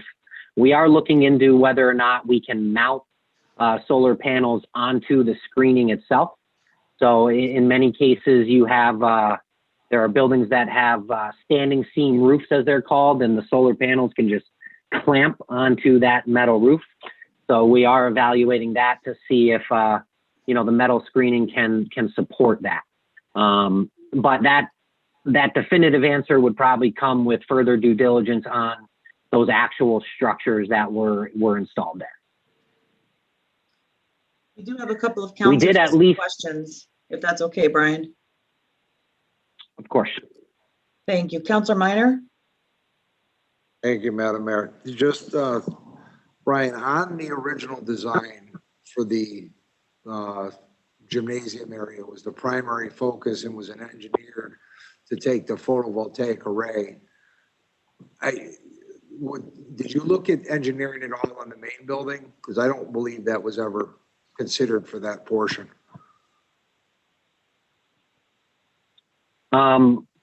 Which portion do you mean by the main building, I guess, as it relates to the, I might not be as familiar with the building itself. Yeah, so that would be the section that you're referring that has the roof screening on four sides. Okay. That area there originally, to my recollection, wasn't figured to accept the weight of a large array. And yeah, that's something we, I guess, wouldn't know definitive. Let's say the screening wasn't there, it would kind of be part of the normal structural analysis to evaluate the entire building and say which portions or which sections of the building can basically host the solar.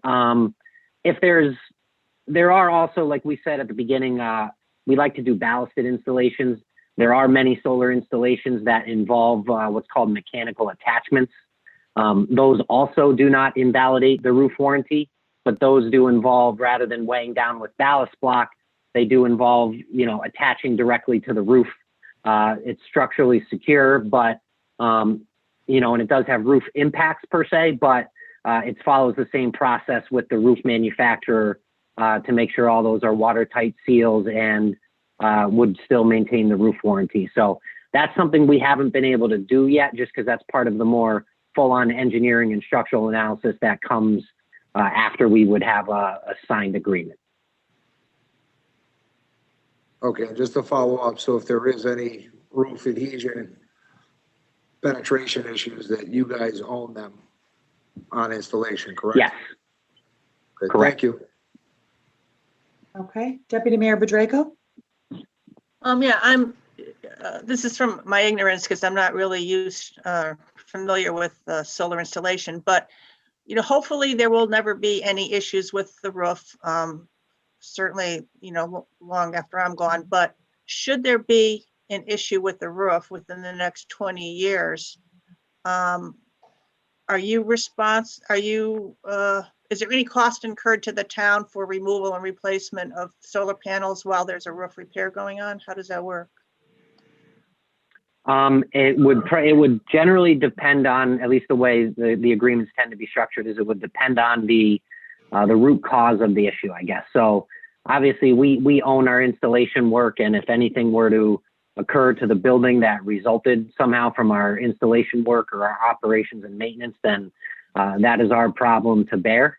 If it's just a result of just something else that needs to happen, typically there would be a cost impact to the town. We would of course try to work with the town to minimize that cost impact and try and schedule it accordingly to do so. But I mean, basically we're generally, the structure is we're taking on the entire cost of the installation on the expectation, I guess, that ideally we only have to do it once, and then we'll get the various revenue streams for the 20-year term to pay back the financing that we procure in order to construct these projects. So it kind of depends on the scenario, but there could be possibilities that the town has expenses. But I think that the design that we try to do is to work with buildings that are either new or have new roofs, and all that's evaluated ahead of the installation work to, as much as possible, ensure that there's not going to be an issue over that 20-year term. Thank you. You're welcome. Councilor Menke? I just assume the town attorney has looked over this contract. I believe that's in process, but Keith can maybe chime in on that. Yeah, the town attorney has reviewed it. It is quite lengthy, and he found nothing objectionable to the contract. There were a couple of things that he just wants Jeff Barron, our purchasing agent, to review, but nothing of significance. Thank you. Okay, Councilor Donahue? It's a small thing, but on the schedule for the town hall, the target installation date is wrong, I believe. It's November 1st, 2022, and commercial operation date is January 1st, 2022. Yes, basically, I mean, we want to get this thing operational as soon as possible. Basically, once the contract is signed, there is a number of things that have to happen prior to any installation work being able to begin. So with a signed contract, we can then perform all that structural analysis and engineering that we need to do. We would then submit for an interconnection application to the utility company so that they can evaluate what we want to do and determine that there's no impacts to the grid associated with adding the solar to the building. We also need to apply for building permits and electrical permits with the town. And then naturally, procure materials, assuming all those approvals come in and that we get permits and everything, we can then, make sure we have the necessary components and materials to start construction. So, those were put in to, I guess, give a little flexibility or lag time, depending on how quickly approvals come in. We always hope, if we're putting solar on a municipal building, that the municipal approval process at least might be more streamlined, but you never know. So, but that's the idea. Is, I mean, we'd like to start installation, as soon as we reasonably can, for sure. So this should read November 1st, 2021. Oh yeah, I didn't realize what you were. Yeah, that's sorry. That's why I said it was a little thing. So it just the date. Yes, that is a typo. Yes, the desire is to start installation November 1st of this year and reach commercial operation by the end of the year, if possible. Okay, that was it. Good catch. Good catch. So, Mr. Chapman, would this be on our next agenda for us to take action authorizing you to enter into a contract, or how would that work? Yeah, that's the intent, because they can't go any further until we all agree to sign a contract. We're in the position now where if we wait till, the May 25th or 26th meeting, whatever date it is, then we sign the contract, and then that'll give them the go-ahead to start, doing what they have to do to be prepared to have this hopefully in operation by January 1st, 2020. Okay. Now, as I mentioned earlier, there is another individual that will be serving as our owner's representative, which is Adam is here tonight with us. And basically, I did some, we'll say, research and went to CCM, and Adam's company, Titan, is a endorsed company through CCM that, I feel, even though I'm very comfortable with Verigy, certainly, and the people that work there, I think that because it's going to be for a long-term situation, I think we should have an owner's rep that is just on board to protect the interests of the town, because who knows if Brian and Katie will be there in 20 years. So we just want to, have somebody and it doesn't cost the town any money. It's part of the monthly fee that we charge through Verigy. So there's no cost at all for the assessment, the installation, the manpower. There's no cost whatsoever to the town. All we are doing is basically reducing the cost for electricity that over the period of the 20 years will be in the neighborhood of $400,000 or $500,000 in savings. But Adam, could you just represent your interest in this? Keith, just to keep it clean, we have two items on the agenda. The first one was Verigy, and then we have another item specific to the Solar Energy Initiative Owners Representative, Titan. So.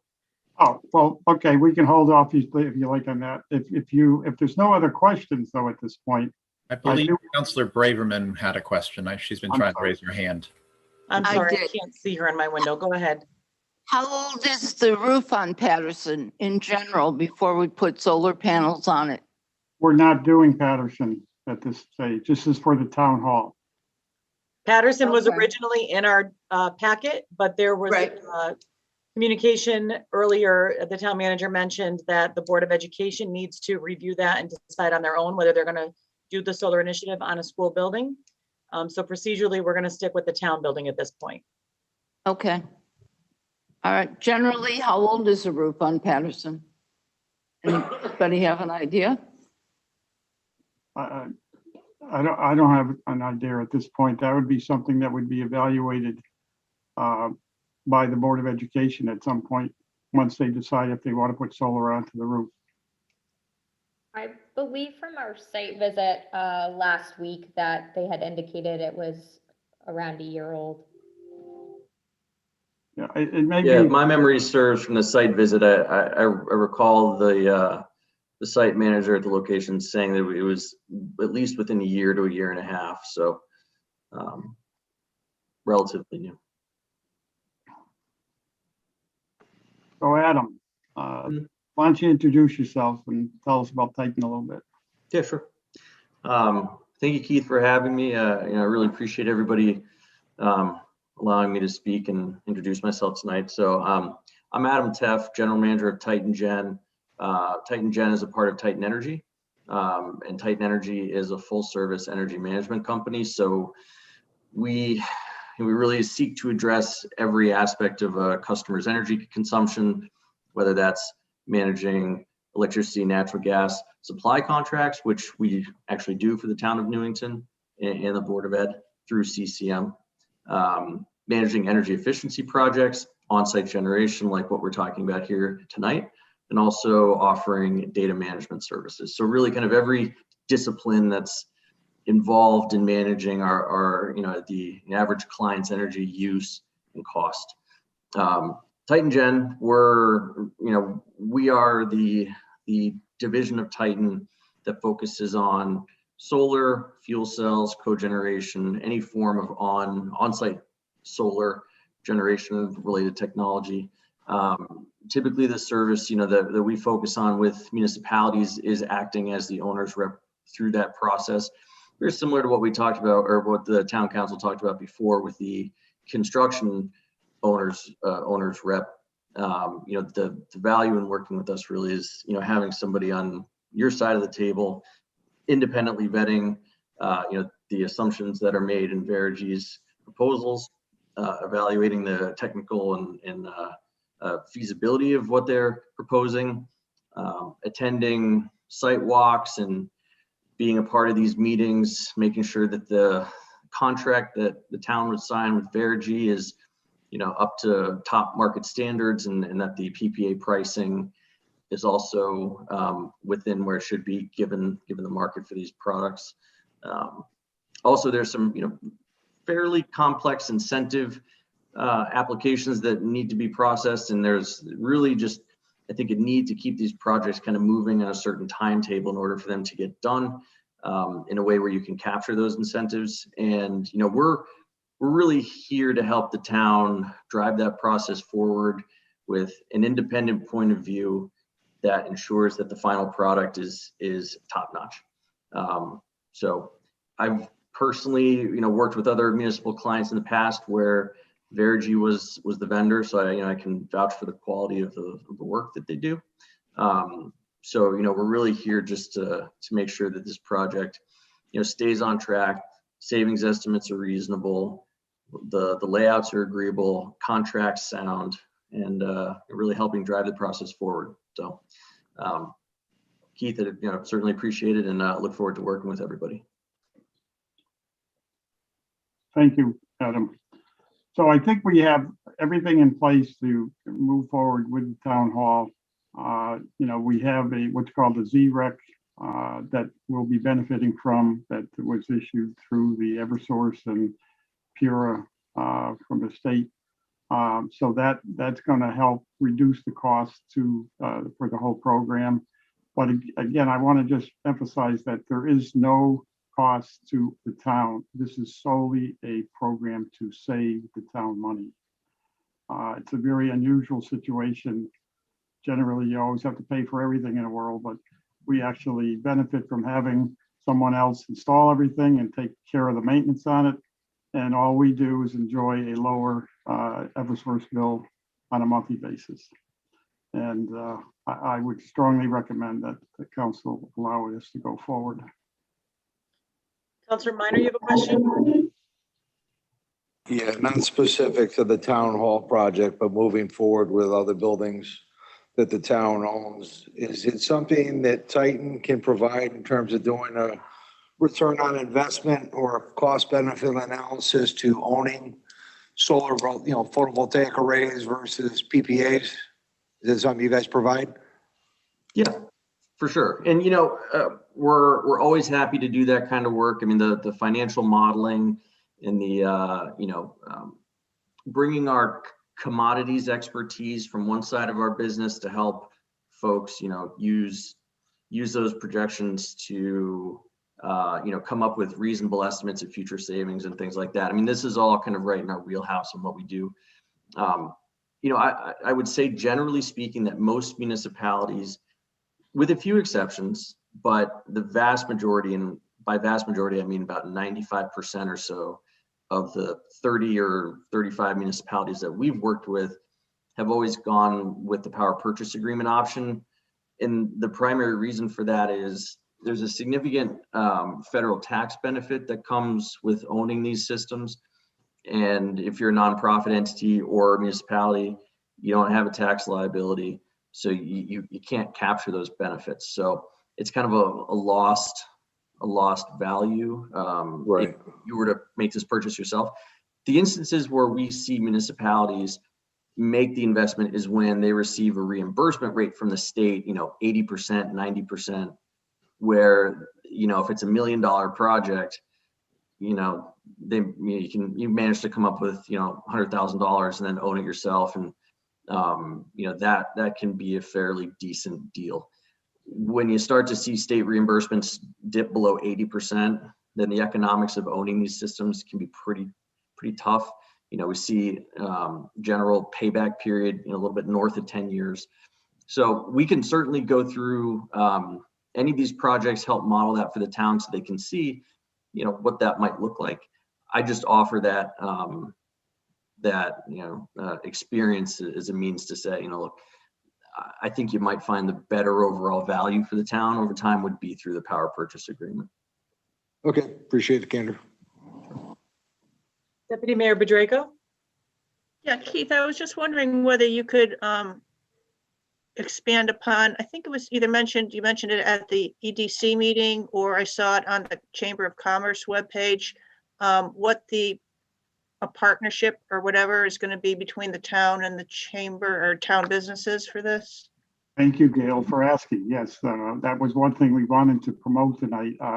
James, do you have that overhead or screen for the promotion of the solar to the public? Okay, here it is right here. Now, as you'll see at the bottom of that sheet, you'll see Vergy, the town of Newington, and the Newington Chamber of Commerce. This is a joint venture that we're basically, going out and seeing if there's an interest for those property owners, commercial property owners in the town that have buildings that could easily be, we'll say, solarized, if that's the right word, and start saving those companies money in their energy costs. So what we're going to do is over the next month or two, we have until I think June, what's the date, Katie? June 14th. June 14th is a deadline for the next round of what's called the ZREX credit programs. So we're going to do some outreach through the chamber and try to have the business owners and property owners within the town, no matter where they are, consider the benefits of having solar installed on their properties. There may not be any interest, there may be a lot of interest, we don't know, but this is an exploration, and part of what I see us trying to do in this town is to make it environmentally as safe as possible. And one of the things that solar does is reduces the emissions going in to the ozone layer, and that's important for us and our kids in the future. So we're hopeful that this program will take off. Katie and Brian will be responsible to try to sell this through contacts that the Chamber of Commerce makes, and provide the benefits to the property owners where they realize the benefits of going solar and the reduced cost. And part of what we want to do is have Newington become more affordable. And this is I think, a great way to help the businesses and property owners have some benefit of reducing their costs through solar while cleaning up the environment. So, and we can use that for marketing our own self for Newington, that we are a solar friendly community. And if somebody wants to build a building here, we'll have contact people they can come in and talk to, and hopefully when they build their building, they'll put solar on the top. So that's the whole idea behind it. Katie, do you want to express any further, or is Leslie with us tonight? No, she doesn't seem to have signed on. Okay, all right. Katie? Yeah, just one more thing to add. We're going to be hosting a Zoom meeting on Friday morning at 9 a.m. We've invited everybody that's a part of the Newington Chamber of Commerce to attend. Basically, we're just planning to give an overview of the available programming and incentives here for commercial solar in Connecticut. And if it's ultimately potentially a good fit for local businesses, we'll work up some modeling and talk about some site-specific opportunities for different business owners within the town of Newington. But does a business owner have to be a member of the chamber? No. No. No, any business, any property owner in the town can benefit from participating in this program. The chamber is just one avenue that we're using as a messenger, we'll say, to get the word out on what it is that we're trying to achieve. I just want to point out that, if you look at the chart that James had up earlier, for the town of Newington, if we were to have solar on approximately 15 of our buildings over the next year or 2 or 3, the key factor for me as the town manager is I'm looking at the bottom right corner where it says $5,168,000. That's what we could save if all those buildings listed there had solar on them. For the next 20 years, we would save over $5 million, which means that for the last 20 years, we probably could have saved comparable dollars, but we didn't do it. So this is an opportunity to change the way in which we're operating and refocus our interest on where we can reduce costs to the town and clean up the environment at the same time. So I think it's critically important that this program not get kicked down the road. I think we want to get it going and do a couple of buildings every year at least. And, you know, our problem is that many of the buildings need roof work, but the ones that don't need roof work will be part of the next application for the town for the ZREC program. So the more we can get done, the quicker it gets done, the more money we're going to save in the long run. You can't lose that. I mean, I have solar on my home, and my last bill from Eversource was a whopping $9.54. You got me beat. Mine was only 10 something. Pardon? Mine was 10 something, so you beat me. There you go. So, you know, those people that have solar, there's no question, no matter how you do it, whether it's a PPA or you buy it or rent it, whatever you want to do, it works. And, you know, those that take advantage of it, at some point, the market's going to get saturated and Eversource is going to cry to blues, "Wait, we're not making any money," particularly when they have to pay out $30 million. But, you know, I really think that we as a town should be looking at this along with other ways of cleaning up the environment and saving our commercial and our residential property owners money in the future. Councilor Donahue, did you have a question? I did. The PPA agreement covers everything, right? Maintenance, and this might be for Keith, it might be for the other guy, I can't remember his name, but it covers everything. If we buy the solar panels, then we're in charge of maintenance and replacement and monitoring and all that other stuff. And we would have to increase staff probably to do that. Well, I will say, John, that, you know, government does some things well and some things not so well. I don't believe that we should get into owning solar. I think that PPA is a perfect way for a government to go because we don't have to worry about it. If something goes wrong, Katie and Brian are going to have to worry about it. And if we think that we're getting, you know, rooked by them, then we bring Adam in. But if we own it, then as things break and things have to be replaced, yes, then we're into our people having to figure out what to do and when to do it. And I don't think we want to take that responsibility on when there are professionals in the private sector that already have done it for years and know what they're doing. Okay, I agree. I'm curious, after the 20 years, when we own them at that point, correct? Or no? So there's basically, go ahead, Brian. I would just say there's a couple options in the agreement. So, you know, solar panels have an estimated useful life of potentially 35 years. So the way the agreement is structured is at the end of 20 years, there's a few options. The town could elect to renew and extend the agreement for additional periods of years and just keep the savings running. They could say at the end of 20 years, you know, we're done with this particular project. Please remove it off my roof, and we would have the obligation to do so. You would also have the option to purchase the solar array at a, you know, fairly low cost since it's been used for 20 years. So it's not necessarily a cost-free acquisition, but it is an option to purchase it for a low rate. So those are generally the three options at the end of term. Okay.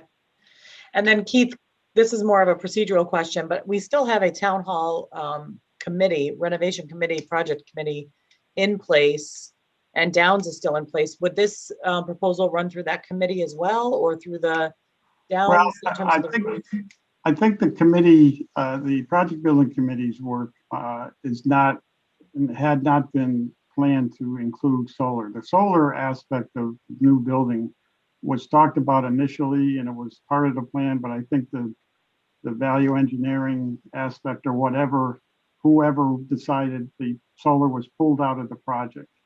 So I think at this stage of the game, the committee probably would not get involved in the solar.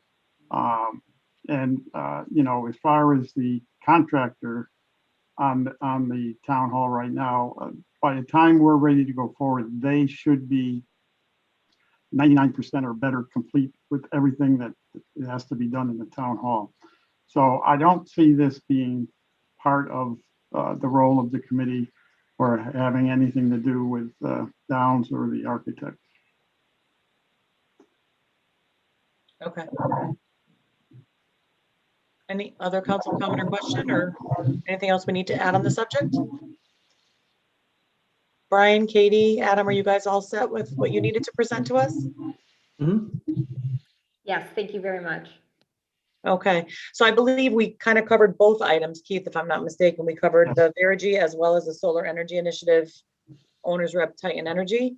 So both of those items would be continued on to our next agenda on the 25th for resolutions to allow you to enter into contracts at that point.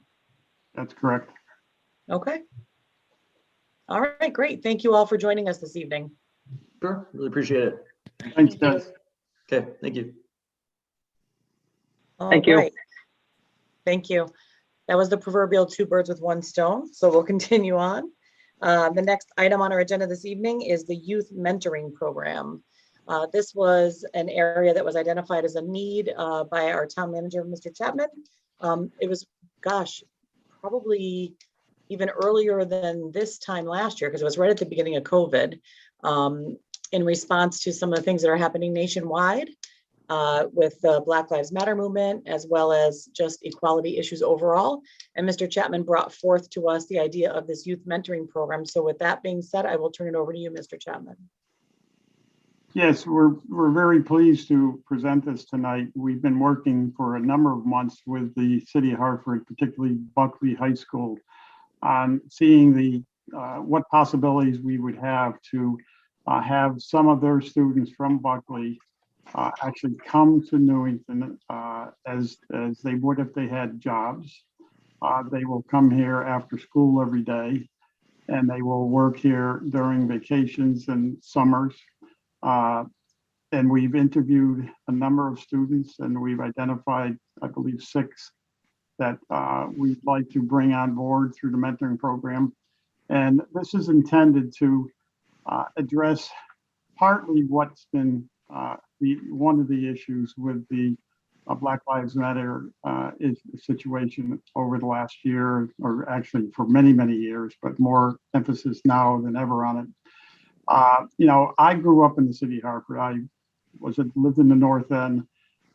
You know, getting opportunities as a city youngster for employment doesn't come easy. There's just not a lot of opportunities for kids in high school. And, you know, these kids that we're bringing on board, we're amazed with some of their talents and knowledge. And we'd like to bring these 6 on board as initial startup. They'll be assigned to various departments. They will be mentored by the department heads and the other staff in the departments. They will be expected to perform daily tasks. They will be expected to come to work every day on time and dress properly, and learn everyone's job within the department that they've chosen to work in. We have finance and police and town manager's office and town clerk and, oh boy, I can't think of the other ones at this moment. Finance. And what they're expected to do is to perform work.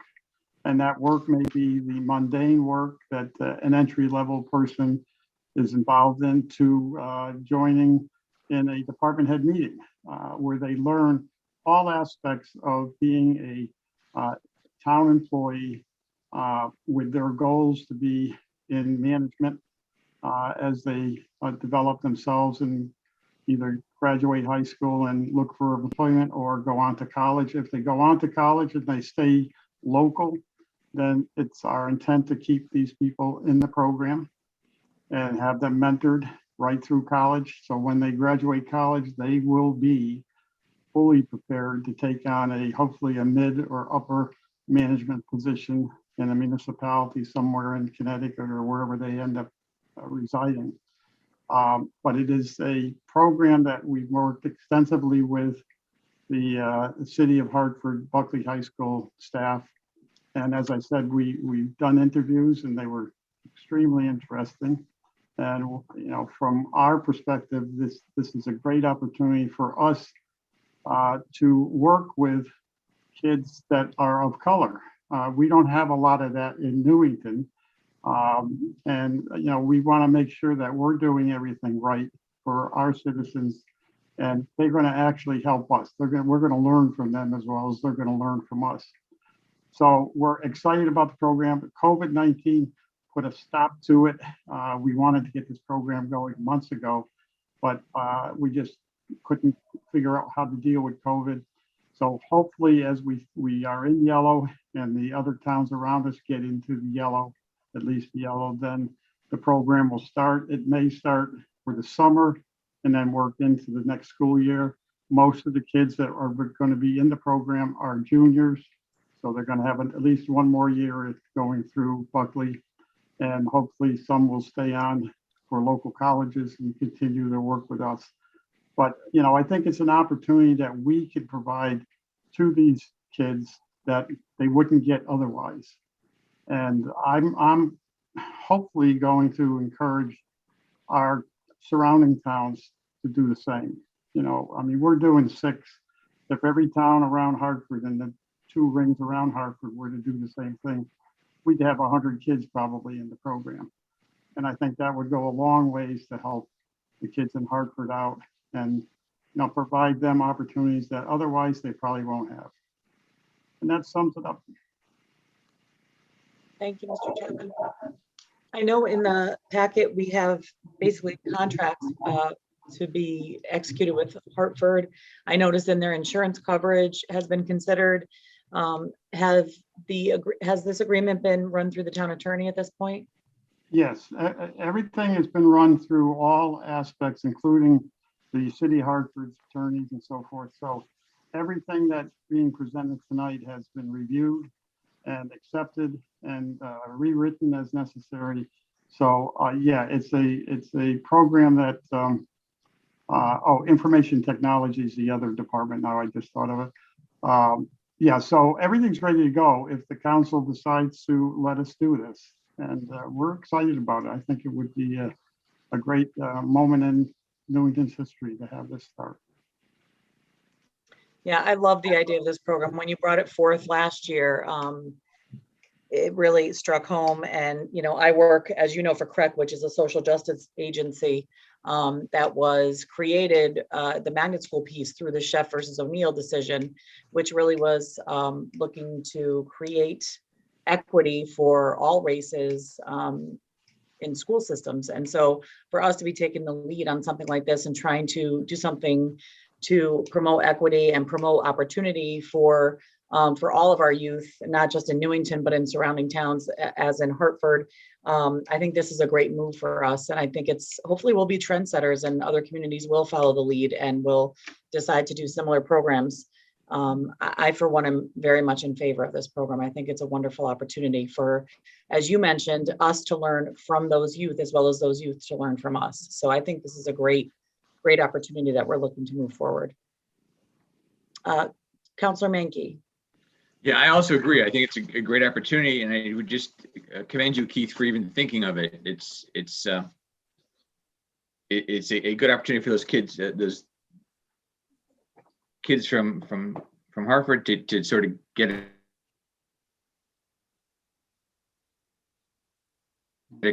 boost up the career ladder to do something for some other people. So. Any other council comment or question? I'm trying to just click my screen so I can see those of you in the other room. Okay. I don't see anybody else raising their, oh, I'm sorry, Councilor No, Donahue. I'm sorry. It was a knee-jerk Okay. reaction. Okay. All right, then we will move this to our next agenda for consideration of executing the contract at our next meeting. All right, next on the agenda this evening is the annual appointment of the auditor. As you know, pursuant to section 610 of our town charter, we have to annually appoint an independent public accountant or firm to examine and certify the town's financial records in accordance with the statutory provisions. Connecticut General Statute 7-396 and 4-232 provide that the appointing authority of any municipality must file with the state of the Office of Policy and Management, OPM, the name of the independent auditor designated to conduct its annual audit within at least 30 days prior to the end of the fiscal year. The town has issued in the spring of 2019 RFPs for audit services for the fiscal year ending June 30th, 2019, the memo says, for 3 subsequent years, sorry. As a result, the RFP, the firm of Bloom Shapiro was selected as the town's independent auditor, and the auditor must be reappointed each year. This is the 3rd year of the 4-year agreement. So we are having this item on for discussion today and for action on the 25th. Mr. Chapman, is there anything else that I need to add to this discussion? Or James? I will just say that, this is a standard operating procedure for the town. It's required if we want to do the audit, and we're obligated to do the audit.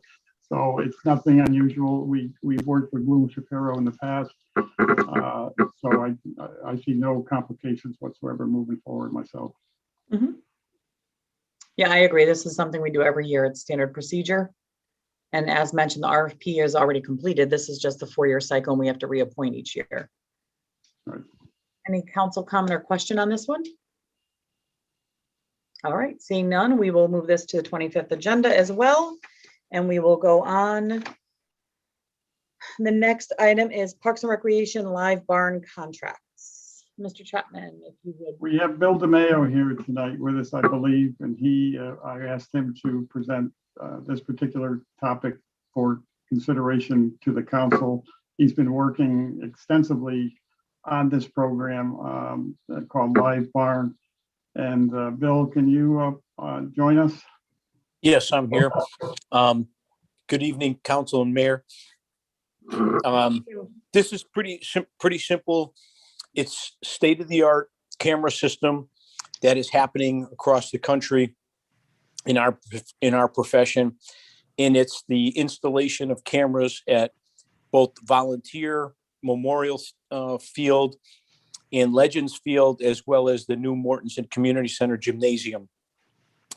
And what it is really a web-based camera system that can be used for a free free security system for us, as well as grandparents, parents, people that live out of town can purchase monthly subscriptions for $14.95 and watch their children or grandchildren play, for instance, a basketball game, an AAU game, or Nutmeg State games, etc., softball games, Little League games.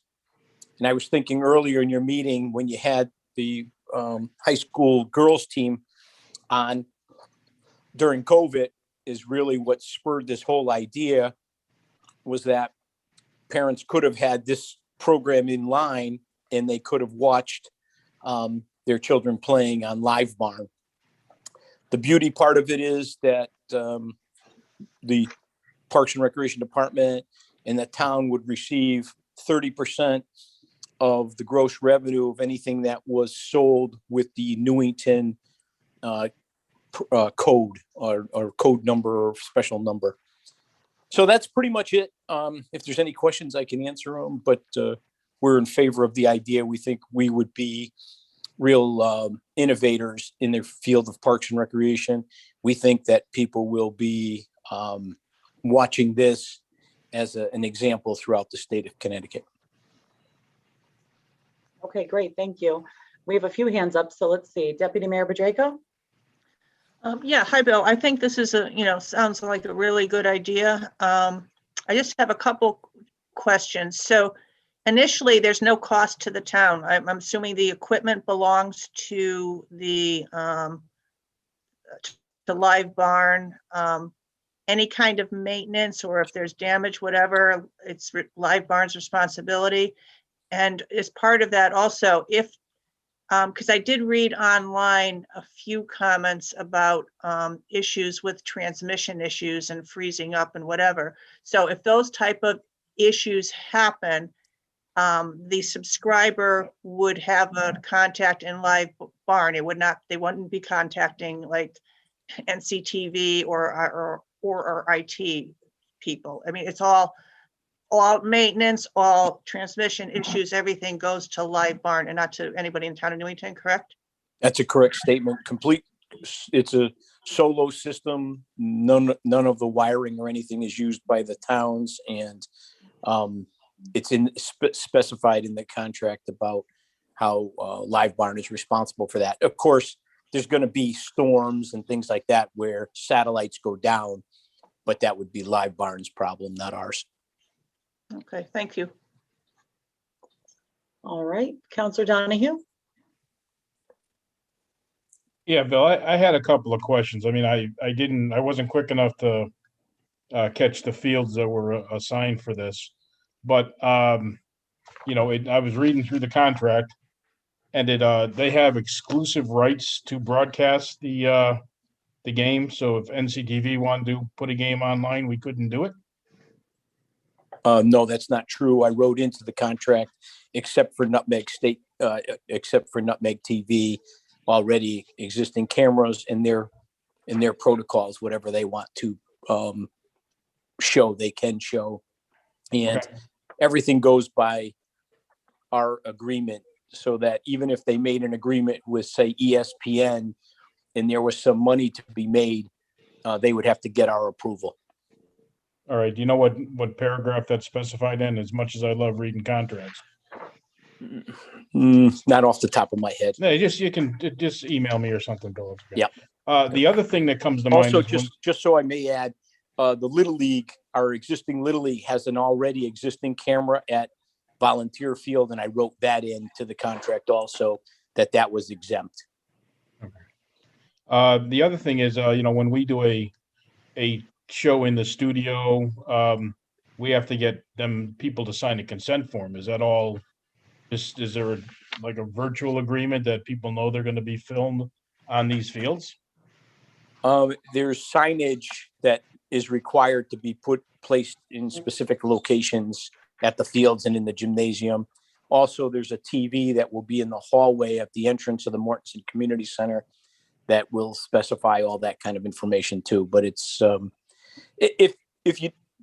I guess the best way to describe this program is it started with hockey arenas, and Newington has had it for a long, long time at the hockey arena. All right. No, just a couple of concerns. Thank you. Yep. Councilor Menke. Oh, you're muted, Councilor. I do my best to talk when I'm muted. So maybe you just explain. So if I wanted to watch my grandson play baseball and I didn't want to go to the field, I would subscribe to this for $14.95 a month. Correct. And that would be just for his baseball season, right? I wouldn't be locked in for the whole year, right? I would just could pick and choose my month. Yes, that's correct. And you would be able to also use it to watch any live barn across the country. So you could pick up any games. For instance, if you were watching your grandson playing Little League, and then in the wintertime he started youth basketball, you could watch basketball too for the same price. Okay. And if I was bored, I could watch some basketball game in Oregon or whatever on the Slide Bar network, right? That's correct. Okay. And I can, it's not something I have to sign every month. I sign in for a month and then I can drop it or I can pick it up again. That's correct. Okay. Okay. Any other council comment or question at this point? I don't see any. Thank you, Bill. We'll move this to our next agenda on the 25th for consideration. Okay, thank you. Thank you. Have a good night. You too. Okay. The next item on our agenda this evening is discussion of the town manager residency requirement. So let me give you a little history here before we begin.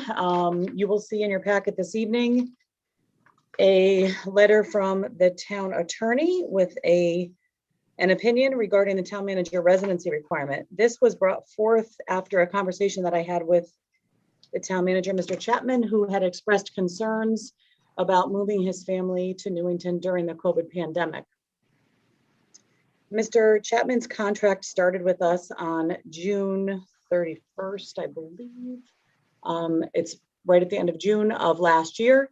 By our town charter, he is able to utilize 6 months and then with council approval, another 6 months in order to meet the residency requirement, which equals 1 year.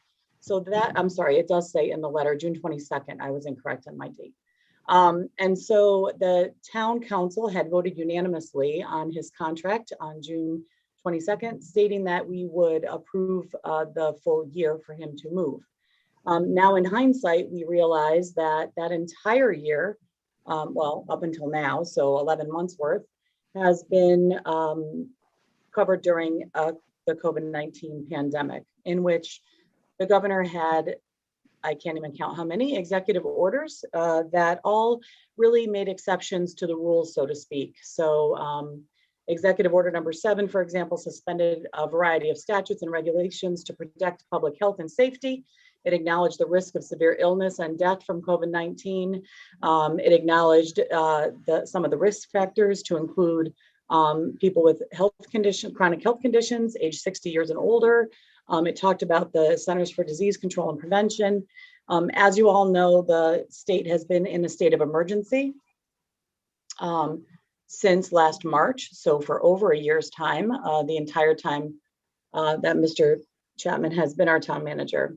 As such, he did come to me and verbally, we had a discussion about the residency requirement and the fact that he would like to stay on as town manager, but had not felt comfortable moving his family during the pandemic. And so at that point, I did ask him to put it in writing to the town attorney to make him aware of his intention to want to continue on despite this issue. And so in response to that, I asked the town attorney to issue an opinion on the matter as to whether or not it was reasonable for this council to consider extending the residency requirement for Mr. Chapman. And so you'll see before you and in your packet, the town attorney's opinion on this. And while he clearly states we are not able to waive the residency requirement, which is not what we would desire to do anyway, he does feel that considering the spirit and substance of the governor's executive orders and the profound impact that the COVID-19 has had on corporate and governmental functions, that there is sufficient authority and precedence to allow the council to authorize a one-time extension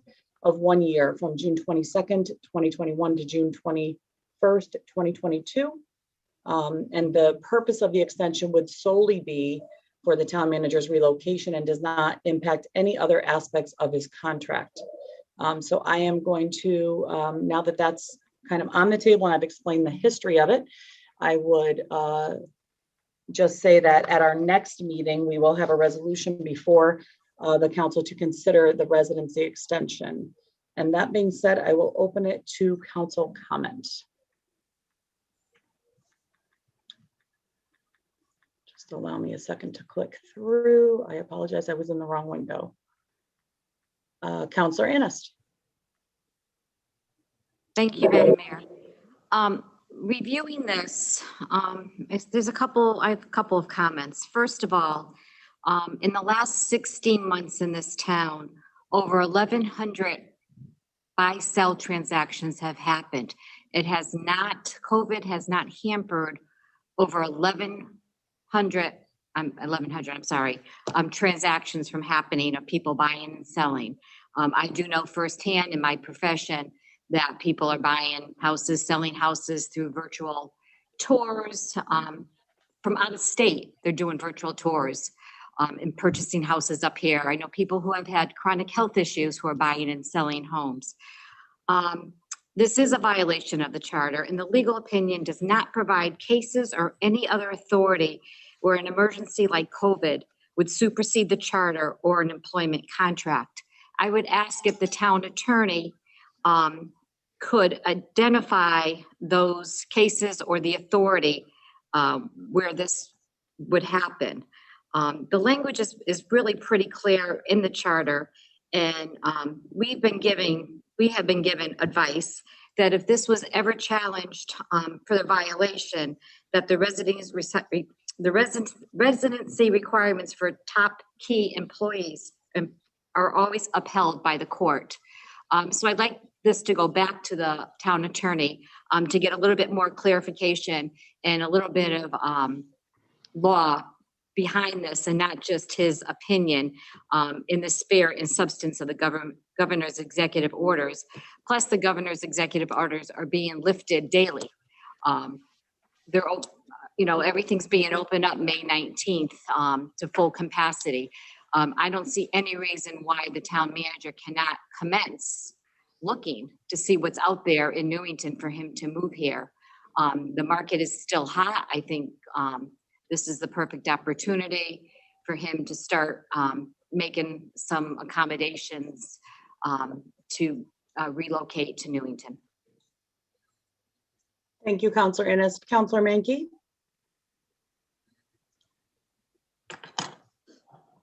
Tim, you're muted. Again, I do my best talking muted. One thing I learned a long time ago when COVID started is what I would do during COVID may not necessarily be what someone else would do during COVID. So while someone may be looking for a house during COVID and think that that's perfectly normal and perfectly okay with that, there are other people who would not be doing that. And it's not really fair to put what I would do onto what someone else would do just because that's how I would do it. So I would be in favor of the year extension. I realize the governor is lifting his executive order as time goes on, but it's still, we still had gone through a whole year of COVID. And frankly, some people don't move during COVID and haven't even gone out of their houses during COVID. So I would be in favor of this resolution. Thank you. Councilor Donahue? Yeah, although the governor has lifted restrictions, he still retains his executive powers, and it looks like he's going to extend them through the end of July. So unless we have a clear, saying that, he's done, he's going to turn things back to normal, which I don't even know what that's going to be. There's a difference between lifting restrictions and relinquishing executive power. But I don't have a problem with this resolution as it stands. Okay, thank you. Councilor Camillo?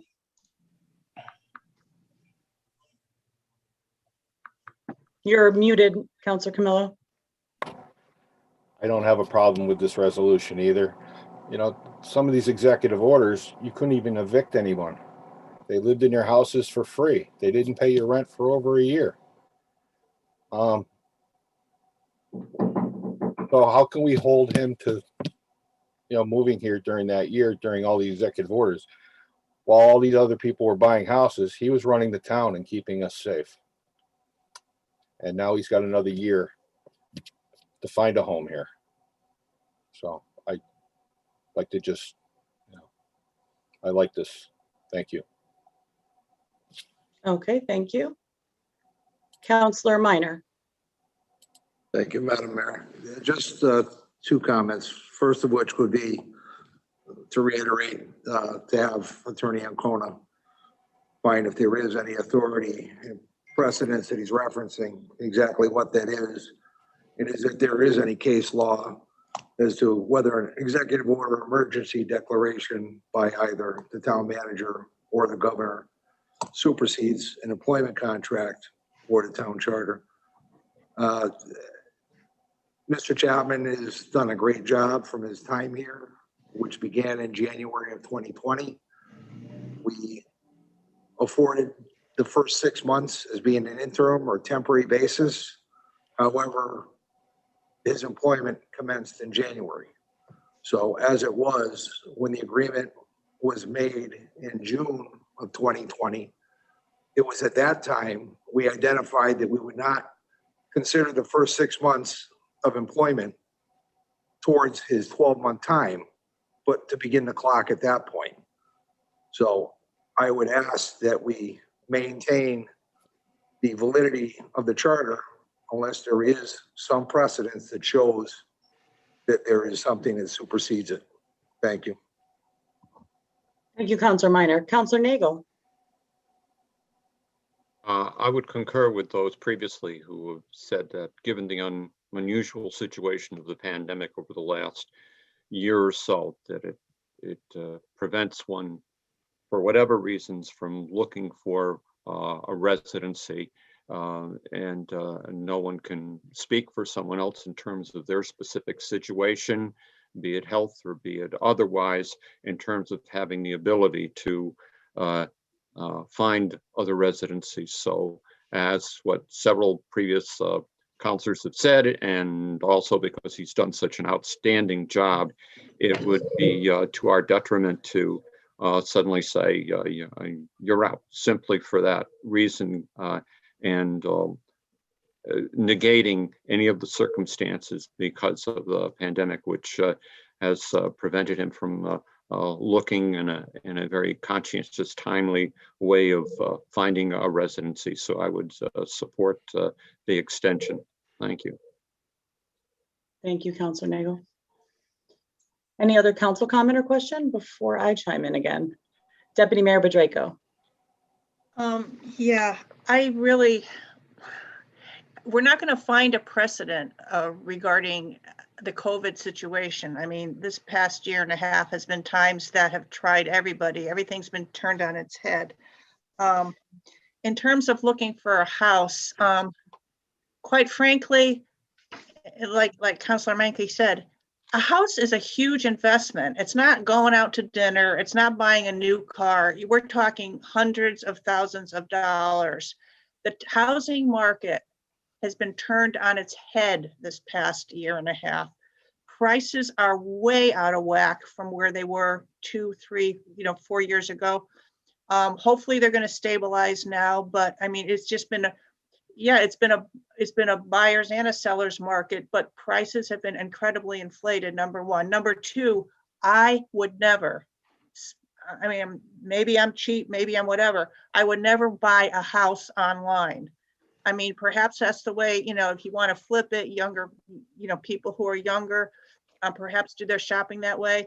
To purchase, to take tours and purchase a house online, for me, it's just not, and for many people, I think it's just not doable.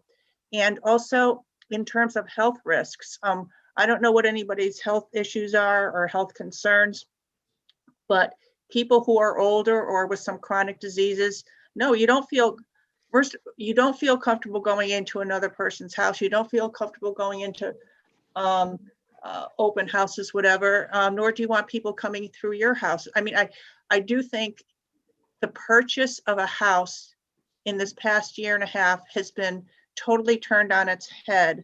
And I think the situation is so unusual. We're not going to find a precedent. But given everything that we know about from schools, closing, from restaurants, from businesses, whatever, purchasing a home, everything has been way out of whack. And I don't think that this request is unreasonable. Thank you, Deputy Mayor. Any other council comment or question? I will just say this, in terms of the weight of this matter, this is not an easy decision to make. Our town charter is written for a reason. It is our guiding document, and it is what we strive to uphold. But that being said, I have to agree with the comments of some earlier counselors this evening that this is not something that could ever have been understood or thought of by our founding fathers, so to speak, that wrote our initial charter. The people that put that residency requirement in certainly had the best intentions of Newington when they wrote it, and it is something that we strive to meet. However, the pandemic and the challenges that were faced in this past year are just something that are unfounded and never could have been considered. And that being said, I agree. I would not sell my house. I was afraid to go to work when I was told to go back in September. So I did so. I didn't feel safe doing it. And I can absolutely understand why Mr. Chapman would choose not to move his family during the pandemic with perhaps feeling unsafe in doing so. So I think that, the residents of this town elected all 9 of us to do what is right for our town and to make very difficult decisions when there isn't a guiding light for that. And so right now it's up to this council to make those decisions based on the information we have before us. And so knowing that the charter is expecting that residency piece, but knowing that the year that we faced just made it, and I won't say impossible, I will say that it made it not attainable for Mr. Chapman for whatever his personal reasons are. And so because of that, because we have a town attorney's opinion that does seem to support the feeling that we're expressing here this evening as well, I am in support of extending, like it says, not waiving, but extending the residency requirement. Councilor Minor stated also that Mr. Chapman has done an amazing job for the town of Newington while he's been here. That's not the reason for this extension. While I would love him to stay for many years to come, the extension is really based on the pandemic and the state of emergency and a feeling of, an underlying feeling of being unsafe in your environment over the past year. And so I don't see a reason not to support this as it comes forward next week. Certainly the discussion will be continued. The resolution will be brought forward in a more formal fashion next week for our consideration as a council. Before we move on, is there any other comment or question? Okay, we will move on. The next item, thank you everyone. That was a good candid discussion and I appreciate it. The next item on the agenda this evening is discussion of Charter Revision Commission. And we were provided in our packet. You will see that the charter was previously reviewed and adopted in 2012. In our packets tonight, James, our town clerk, was kind enough to include the process and of the outline of the charter revision process that was followed and recommended at that point. And I'm going to turn it over to James right now just to give us an overview of what we would be looking at. I think the purpose of tonight's discussion, and correct me if I'm wrong if anyone feels differently, but I think the purpose is to kind of see if we choose to move through charter revision as a council, what does that look like for us? What is the process we need to follow? And what steps do we need to take to get that going? And so with that being said, I'll turn it over to James. Thank you, Your Honor. So the biggest piece that you would run into, of course, is deciding to move forward. If the council chooses not to, and there have been councils previously, may not have been in this town, but others who have had the same discussion and have chosen for political reasons or other reasons not to move forward. But if you do choose to, you have 30 days from the date that you choose to create your commission to ensure that you have your membership in place for that commission to continue. So in this case, the statutes allow for a minimum of 5 members and up to 15 members, which, as we can see in some larger boards, can be unwieldy and can be difficult in order to get those volunteers as well. You'll notice it does allow some public office as well, only 1/3 of that committee. So that is also something to think about if you are planning any elected or public officers. Are you aware of anything that states, like, if it's an odd, obviously it's an odd number.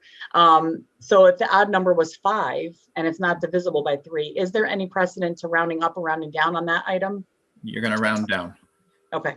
Minority representation sort of takes over, similar to our standard commissions as well. So a 5-member board, 3-member quorum, maximum membership that from one party would be 3 as well. So you need to look at those pieces when you're creating that committee. The next thing is the council will need to determine a charge of the committee itself. So are there specific sections of the charter you want them to look at as they begin their process, or are you allowing them carte blanche, just go to town? It's always best to give some sort of a charge. Maybe you're looking at the financial clauses. Maybe you're looking at referendum. Do we want our budget to go to referendum automatically? Different clauses that you may look at other towns' charters and say, maybe that could work in Newington. Maybe it makes sense. But you want to make sure they have something in place that they're working off of. That does not prevent them from going into the charter and looking at other sections and making suggested changes. Should they choose to do that, they need to make sure that they give you a reasoning for that proposed change. That information is going to eventually come back to you in a final report. So this commission would normally start out as a public hearing will be held as soon as they're created. They'll get input from the local taxpayers, what type of things they're proposing, any comments that we get some comments such as Ms. Lyons this evening about changing some ordinances. A lot of times they'll discuss other proposals for resolutions, not resolutions, but referendums for bonding and those type of things, where we've had those same discussions. We're looking at the clause between the 375 and the 975. That may be a charge that you want to put to that committee to say, look at the surrounding towns of our size, look at their charters and see how they handle that. Maybe there's a different process or a different dollar amount or a different formula that you may want them to look at and bring forward as a proposal. So as you can see under duties, like I said, there are a minimum of 2 public hearings. There's one at the beginning, there's one at the end once they've finished their work. That does not mean to say that they cannot hold more than that. 2 is a minimum. In addition to that, those 2, the council, upon receiving it, will actually hold their own public hearing so that you can receive comments from the public as well prior to determining which parts of the charter, which will eventually become questions, will be placed on a future ballot for adoption or rejection by the electorate. So you'll notice under duties of the commission under number 2, that one meeting must be held after a draft report to the council has been completed. So as it indicates, like I said, 2 is a standard, but you can do more. Let's see, there we go. It's hard to do this when you're talking and looking at the screen and rolling it. Okay, so once the committee has submitted its draft proposal to you, well, I should say to me, I will present that to you for a action, a public hearing, and eventually scheduling of a referendum. At that point, we'll hold our public hearing for the council on that draft report. You'll notice you've got 45 days from when they supply it to you in order to make a final decision. That information would come back and forth. You can do some discussions, decide whether or not you want to send it back to the committee. There's a lot of back and forth, which is why the state, when they wrote the language into the statutes, made it almost a little over a year and a half, almost a year and a half process. 16 months is what an average charter commission is tasked with. There's a lot of back and forth. There's a lot of public hearings. You could receive all the questions from the committee and decide that you don't like any of them and send it back to them to review again. James, I don't mean to interrupt you, but Deputy Mayor Bedrejko did get bumped out of the meeting. So I know you may not be watching the waiting room, but just so you know, she may be trying to get back in. Okay, I'll keep an eye out for her. I do not see her on the attendees side, though. Okay, I'll keep an eye too. Yeah. If we need to, if you do text her, she can pull back in off of the calendar on the website now. I've actually added a link into there as well to make life easy. Let me grab my phone. Hold on one second.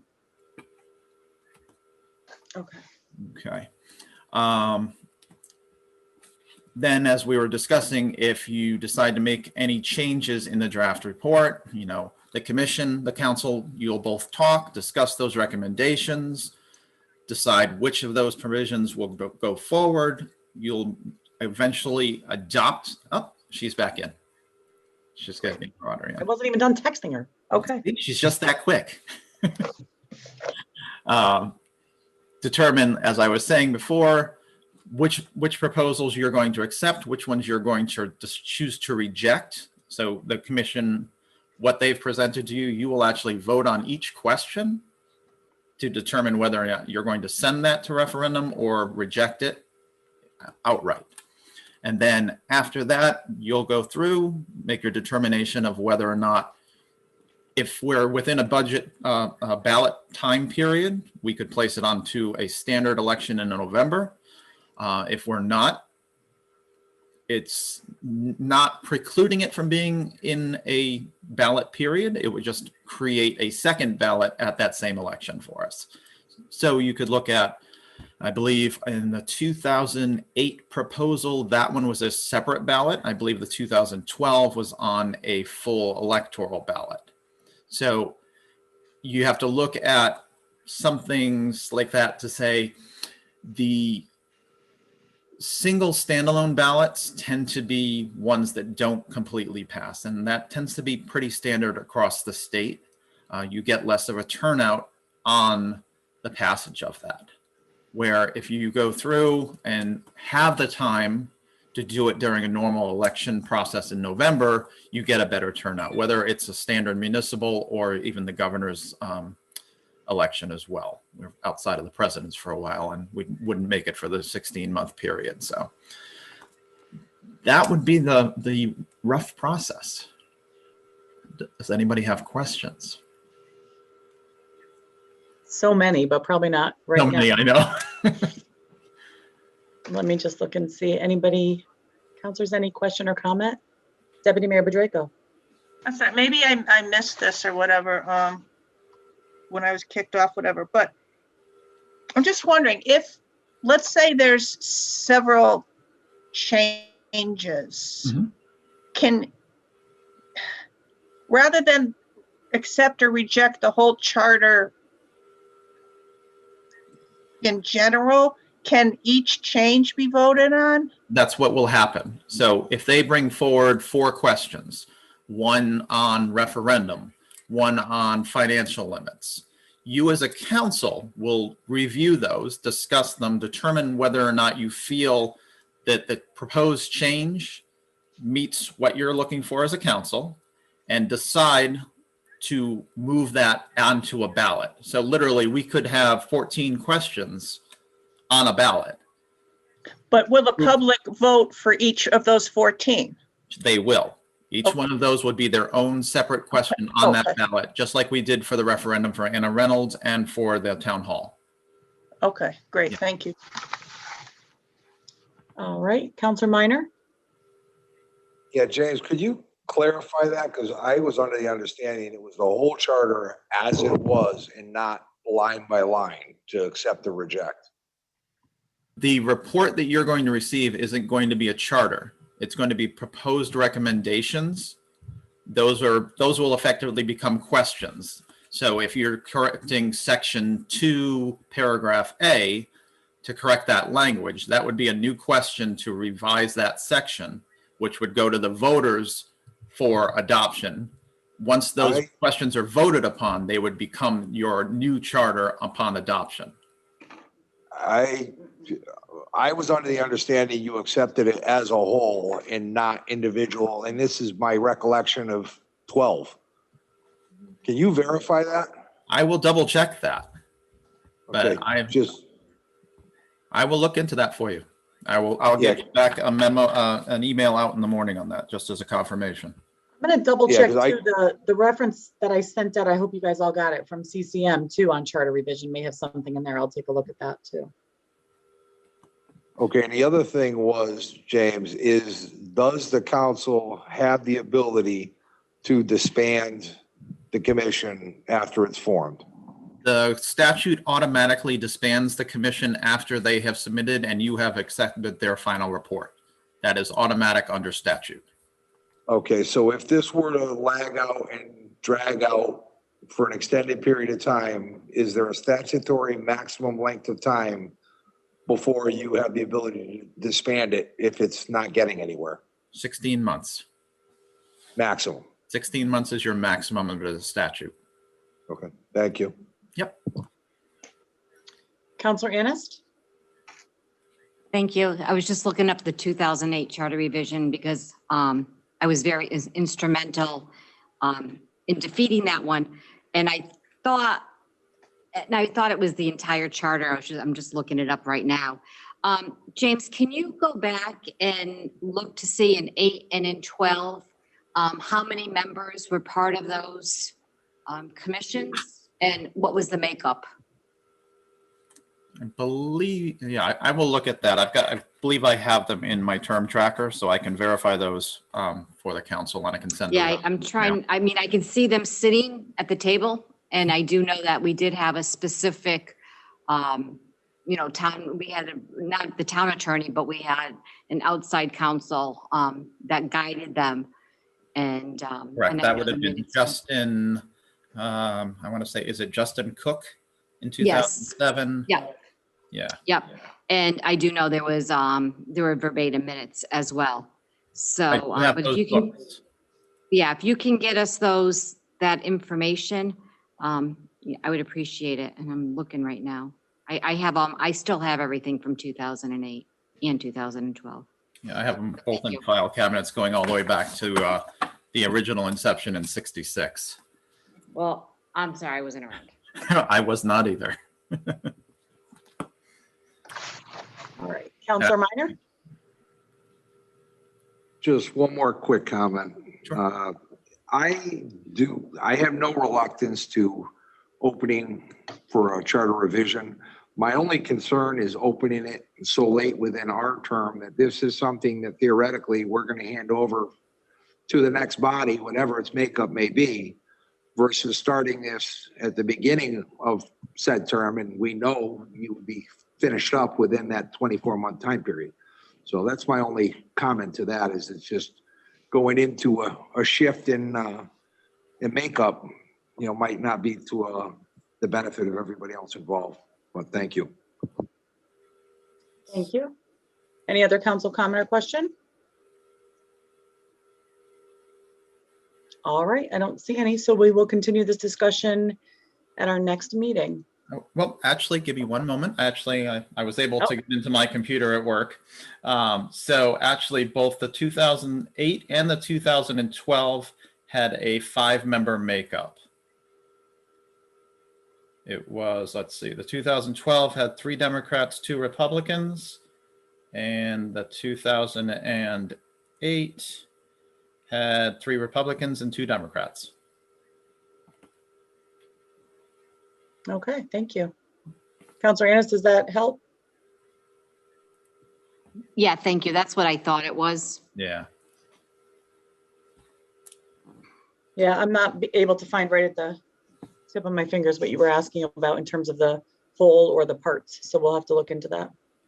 I will review that in the morning and I will get an email out to the council. Thank you, James. You're welcome. All right, I don't see any other hands up, so we will continue on with our very lengthy agenda this evening. That concludes our new business. So we will move on now. Resignations and appointments is next up. Do we have any? Mayor, you still have one item left, the bid waiver request for roof services. Almost. Thought we were there. I apologize. The bid waiver request for roof design services. Let me just get my packet. I have too many things going on here. Okay. This item was included to request that we, the town council, consider the approval of a bid waiver to perform roof design services for the following buildings. It was listed as the ambulance building, Newington High School, and a portion of the Lucy Robbins Wells Library. I believe, Mr. Chapman, correct me if I'm wrong, we will not be discussing the Newington High School building? That's correct. Yes, we'll just be doing the ambulance and the library, yes. This came to light again. There was some communication between the Board of Education and the town side, and it's been determined that we need to hold off on the school board piece until they have a chance to consider these things. So we will be talking just about the ambulance building and Lucy Robbins. Do you want to go ahead, Mr. Chapman, and talk a little more about this? Well, yeah, I mean, these are two buildings that have been identified as having roofs that are currently leaking. The ambulance building is seriously considered because of the nature of who occupies the building, and it is occupied overnight at times where there are sleeping quarters. So it's been leaking apparently for a number of years, and we want to get that roof fixed, as well as some brickwork that has to get done. As far as the Lucy Robbins, there are problems we did part of the roof when I first got here, but the remainder shingled part of the roof needs to be replaced. And so we want to get both these buildings watertight and preserve them for the future. And both of them have been having water problems for a number of months and years. So we want to get over this hump and move on to other buildings that have needs as well. And so the bid waiver, the reason that we need the bid waiver request, and that'll still be acted on at the next agenda, next meeting, but what is the reason for the bid waiver? Well, simply because the individual that we've asked to have them look at the buildings has worked on those buildings. He's very familiar with them. And taking the high school out of it, it actually may result in not requiring, because of the bid limits, it may be much lower than what the bid limits call for. We'll check that out with this individual prior to the meeting in 2 weeks. And if the cost of the ambulance and the Lucy Robbins Library evaluation and by the architect, then if it's below the bid limit, then we'll pull it off the agenda. You won't have to act on it at all. Oh, okay. Good to know. All right, I'll open it up for council comment and question. I don't see anyone's hands up. All right, folks. So we will go ahead and move on. Thank you, Mr. Chapman. We'll move on now to resignations and appointments. Do we have any this evening? We have none. We have none. Okay, great. Moving on to refunds. We have the approval of the May 11th, 2021 refunds. Deputy Mayor Bedrejko, if you would. Resolved that property tax refunds in the amount of $37,365.32 are hereby approved in the individual amounts and for those named on the requests for refund of an overpayment of taxes certified by the revenue collector, a list of which is attached to this resolution. Thank you. Is there a second? Second. Seconded by Councilor Braverman. Any discussion? Hearing none, we'll do a roll call vote, please. Councilor Anest, Yes. Councilor Braverman, Yes. Councilor Bedrejko, Yes. Councilor Camillo, Yes. Councilor Donahue, Yes. Councilor Mankey, Yes. Councilor Minor, Yes. Councilor Nagel, Yes. Mayor Buno. Yes. Unanimous, Your Honor. Thank you. Moving on, the next item is minutes of previous meetings. I will entertain a motion to accept the public hearing minutes of April 6, 2021, special meeting minutes of April 6, 2021, regular meeting minutes of April 13th, 2021, public hearing minutes of April 20th, 2021, and special meeting minutes of April 20th, 2021. So moved. Second. Second. Councilor Mankey, seconded by Councilor Camillo. Any discussion on these minutes? Seeing none, we'll move to a roll call vote, please. All right, Councilor Annis, Yes. Councilor Braverman, Yes. Councilor Pedreco, Yes. Councilor Camillo, Yes. Councilor Donahue, Yes. Councilor Mankey, Yes. Councilor Minor, Yes. Councilor Nagel, Yes. Mayor Del Buono. Yes, Unanimous, Your Honor. thank you. Next item is written and oral communications from the town manager. Mr. Chapman, do you have anything for us?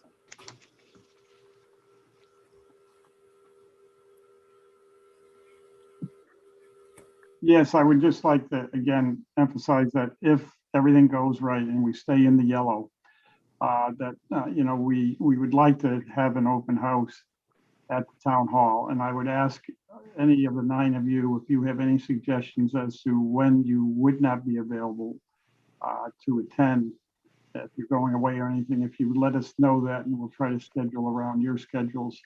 If the yellow remains, if it goes to orange or red, then all bets are off. But I think it would be appropriate to have a tour of the building for any citizens, maybe several tours. So if you can provide dates that you won't be available during, we'll say, the month of July, that would be helpful for us.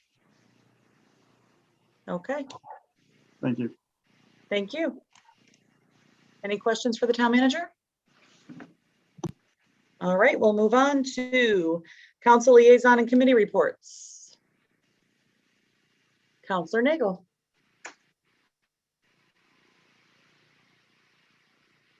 Dave, you're muted. Sorry. Had the button off, pushed it on. All right, enough of this confusion. I attended the CROG meeting, Capital Region Organization of Governments, Greater Hartford area. It was noted at that point that the long-term executive director, Lyle Ray, is stepping down at the end of the year. And therefore, there is a committee that's being devised by select towns to lead the process of finding a new executive director. Newington, I don't know why it is or not, was not among those select towns that were going to be representative on that committee. Just a statement of fact. Also, there was a presentation concerning the Hartford Springfield rail. There was a study done, and in connection, that goes from Springfield to Hartford, above, beyond. And in that presentation, which I mentioned to Mr. Chapman to look up because it was interesting in terms of Newington itself. It does have its proposed station 1 in Newington, and it does reflect that indeed enough jobs would be supposedly added and enough ridership would be had that it is one that is still recommended. So it is still out there in terms of being helpful to the area in terms of promoting jobs and other things that might be to the advantage of the town. It was not on the highest of the numbers that would be using the station, but it was not on the lowest as well. Also at that meeting, there was a discussion of the solid waste authority. The Mira plant in the south end of Hartford, as people may know, is closing. And while we may be one of the towns that uses it or not in the consortium of CROG, that is going to be a matter of discussion in terms of everyone, in terms of what we do with our waste and what our role is going to be as a town and with CROG and with the state as to what to do with that matter. Also among the TIP amendments that were proposed, transportation infrastructure projects was one specifically related to Newington, which approved the monies for to be monitored by CROG for electric vehicle chargers in town. It said on state properties. It was unclear as to whether that's just for state vehicles or whether it be open to the public to use on such places as DOT. That might be something to look into further to see if the public in Newington can use any of those chargers or not. So that's the CROG meeting. There was a discussion about what was going on in the state assembly at that time, but I said the meeting was on 4/28/21, so that was quite a while ago. Also, last night attended the library board meeting. As was previously mentioned, the library in this meeting on April 28th, the library was open for browsing and there are limits of numbers that can go in, especially upstairs in the children's room. You need to really make an appointment because a child does not go by him or herself. Usually it's a family that goes up there, and they have limits up there, especially in terms of being able to accommodate people. The hours, one can check by going to the library's link on the town site. Also, I was told that the library became available to receive an American Relief Grant to apply for monies that because of the pandemic, these monies can only be used for PPE, furniture, and security. Newington can apply for $21,600 through this grant. It's a work in progress. And indeed, the staff is not in the library has not seen each other in full for many, many months, and they were finally able to merge, get back together, and help hopefully in the future to serve people well and even better than before. There are a number of new people who have replaced others in the library, so they're up and running, ready to serve the town as best they can. Hopefully COVID goes away entirely soon. There's another book sale by the Friends of the Library in the first week of June. I believe the date is June 5th. And a reminder that the library is still going to have its major fundraiser, COVID friendly, whatever that may be, their 5K road race, which has been moved to October. And it is scheduled for October 3rd. And you can contact the library for details about that if you want to run or whatever. That's it. Thank you, Councilor Vega. Any other council committee liaison reports? All right, I don't see any hands up. We will move on now to public participation. Public participation at the end of our meeting is limited to 3 minutes. You please state your name and address for the record. And if you are participating in the Zoom app, you can raise your hand in the participants window. And if you are participating by phone, *9 will raise your hand to be recognized. And that being said, let me flip over to that screen. All right, the first is Ms. Lyons.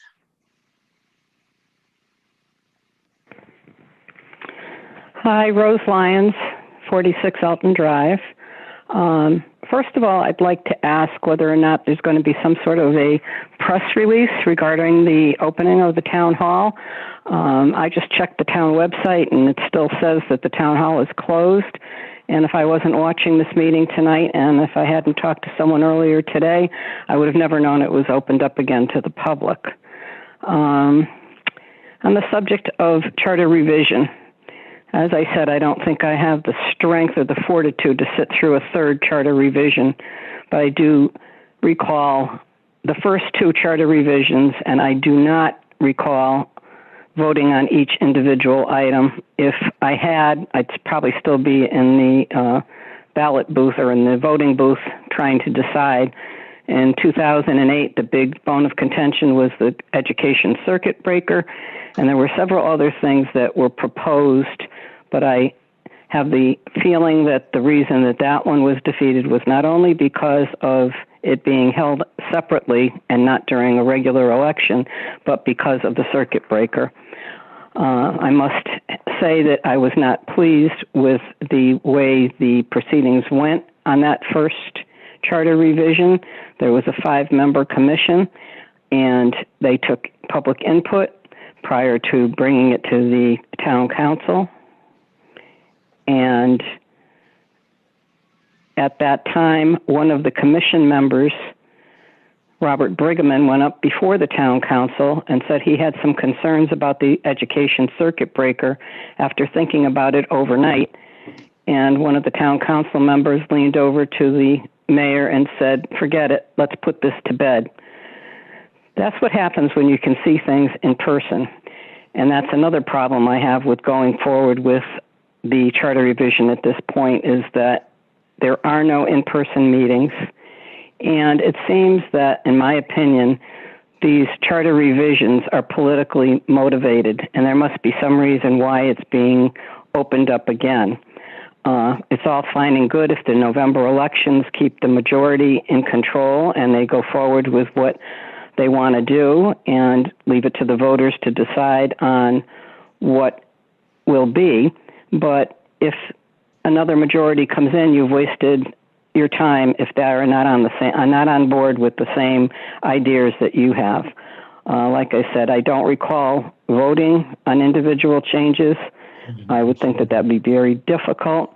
I would hope in the future, if there is another charter revision, or when there is another charter revision, that public participation and public input is taken more seriously than it was before. The second charter revision was basically housekeeping and grammar and things of that sort that had to be corrected.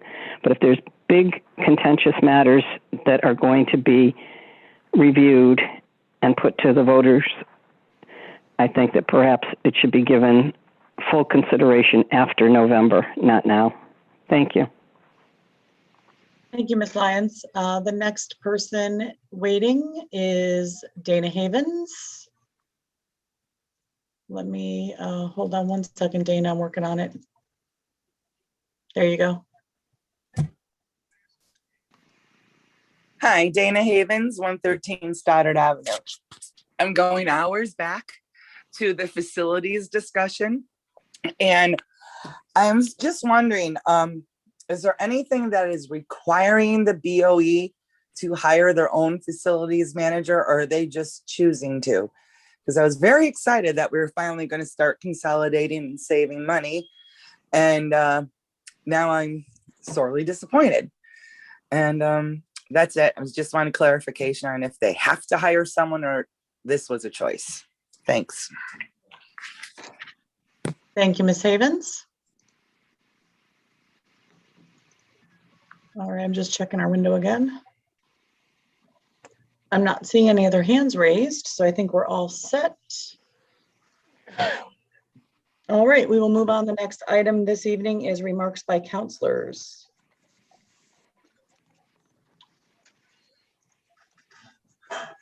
I don't see any hands up. I just want to make everybody aware that I did an interview the other morning with WFSB3. They are doing a feature story. It's called 20 Towns in 20 Days. They did ask me a number of questions, and we did the interview right here in front of Mill Pond Park. So we had a nice backdrop trying to represent Newington as best we can, one of our most beautiful settings. So if you're interested, it will be airing on May 24th at 5 p.m. I believe, and it was with Wendell Edwards, their anchor, but hopefully we'll get some nice, happy and publicity that we can be proud of. So hopefully it'll come off that way. Let's see. Mr. Chapman, you have your hand up. Go right ahead. Yes, as a follow-up to what you were just speaking of, the 20 questions, I did have a follow-up call from the news station today, and they wanted to know what in Newington, or what about Newington, brings Newington's name up in discussions with people from the area, the state, the country, or the world. And it was sort of a follow-up to what they were asking you. And my first comment was that Newington Children's Hospital was the focal point of Newington for many, many years. However, they're no longer here, so that's probably not appropriate at this point. But we did talk a little bit further, and I believe they're going to do a special feature on the American Radio Relay organization. It's something that it's very well known worldwide. Not that we use it a lot because we don't have a lot of people with ham radios. However, third world countries and other parts of the world depend on ham radio, and they depend on Newington Radio Relay League to get those communications out and back. And it's something that it's a very small, unknown group of people locally, we'll say, but worldwide, they are a key player in communication. So I believe they're going to do a feature of the American Radio Relay League. That's great. They actually asked me, one of the questions they asked me was the hidden gem or treasure in Newington. And I had mentioned the American Radio Relay League because I think people just don't even realize it's here. So I'm glad we're paying attention to that. That's great. Any other remarks by councilors? All right, I will entertain a motion to adjourn. So moved. Moved by Councilor Mankey, Second. seconded by Councilor Camillo. Any discussion? Seeing none. Roll call vote, please.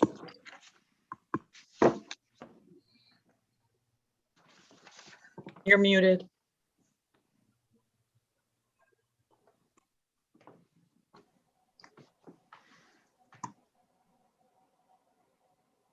You're muted, James. For the first time, I forget to unmute myself. It's to the best of us. Happens to the best of us. Councilor Anest, Yes. Councilor Braverman,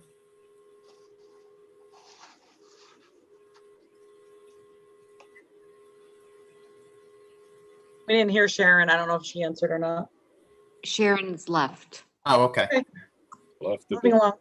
Councilor Bedrejko, Yes. Councilor Camillo, yes. Councilor Donahue, Yes. Councilor Mankey, Yes. Councilor Minor, Yes. Councilor Nagel, Yes. Mayor Del Buono. Yes, 8-0, Your Honor. great. We stand adjourned at 10:16. Thank you, everybody. Good night. Good night. See you on the 25th.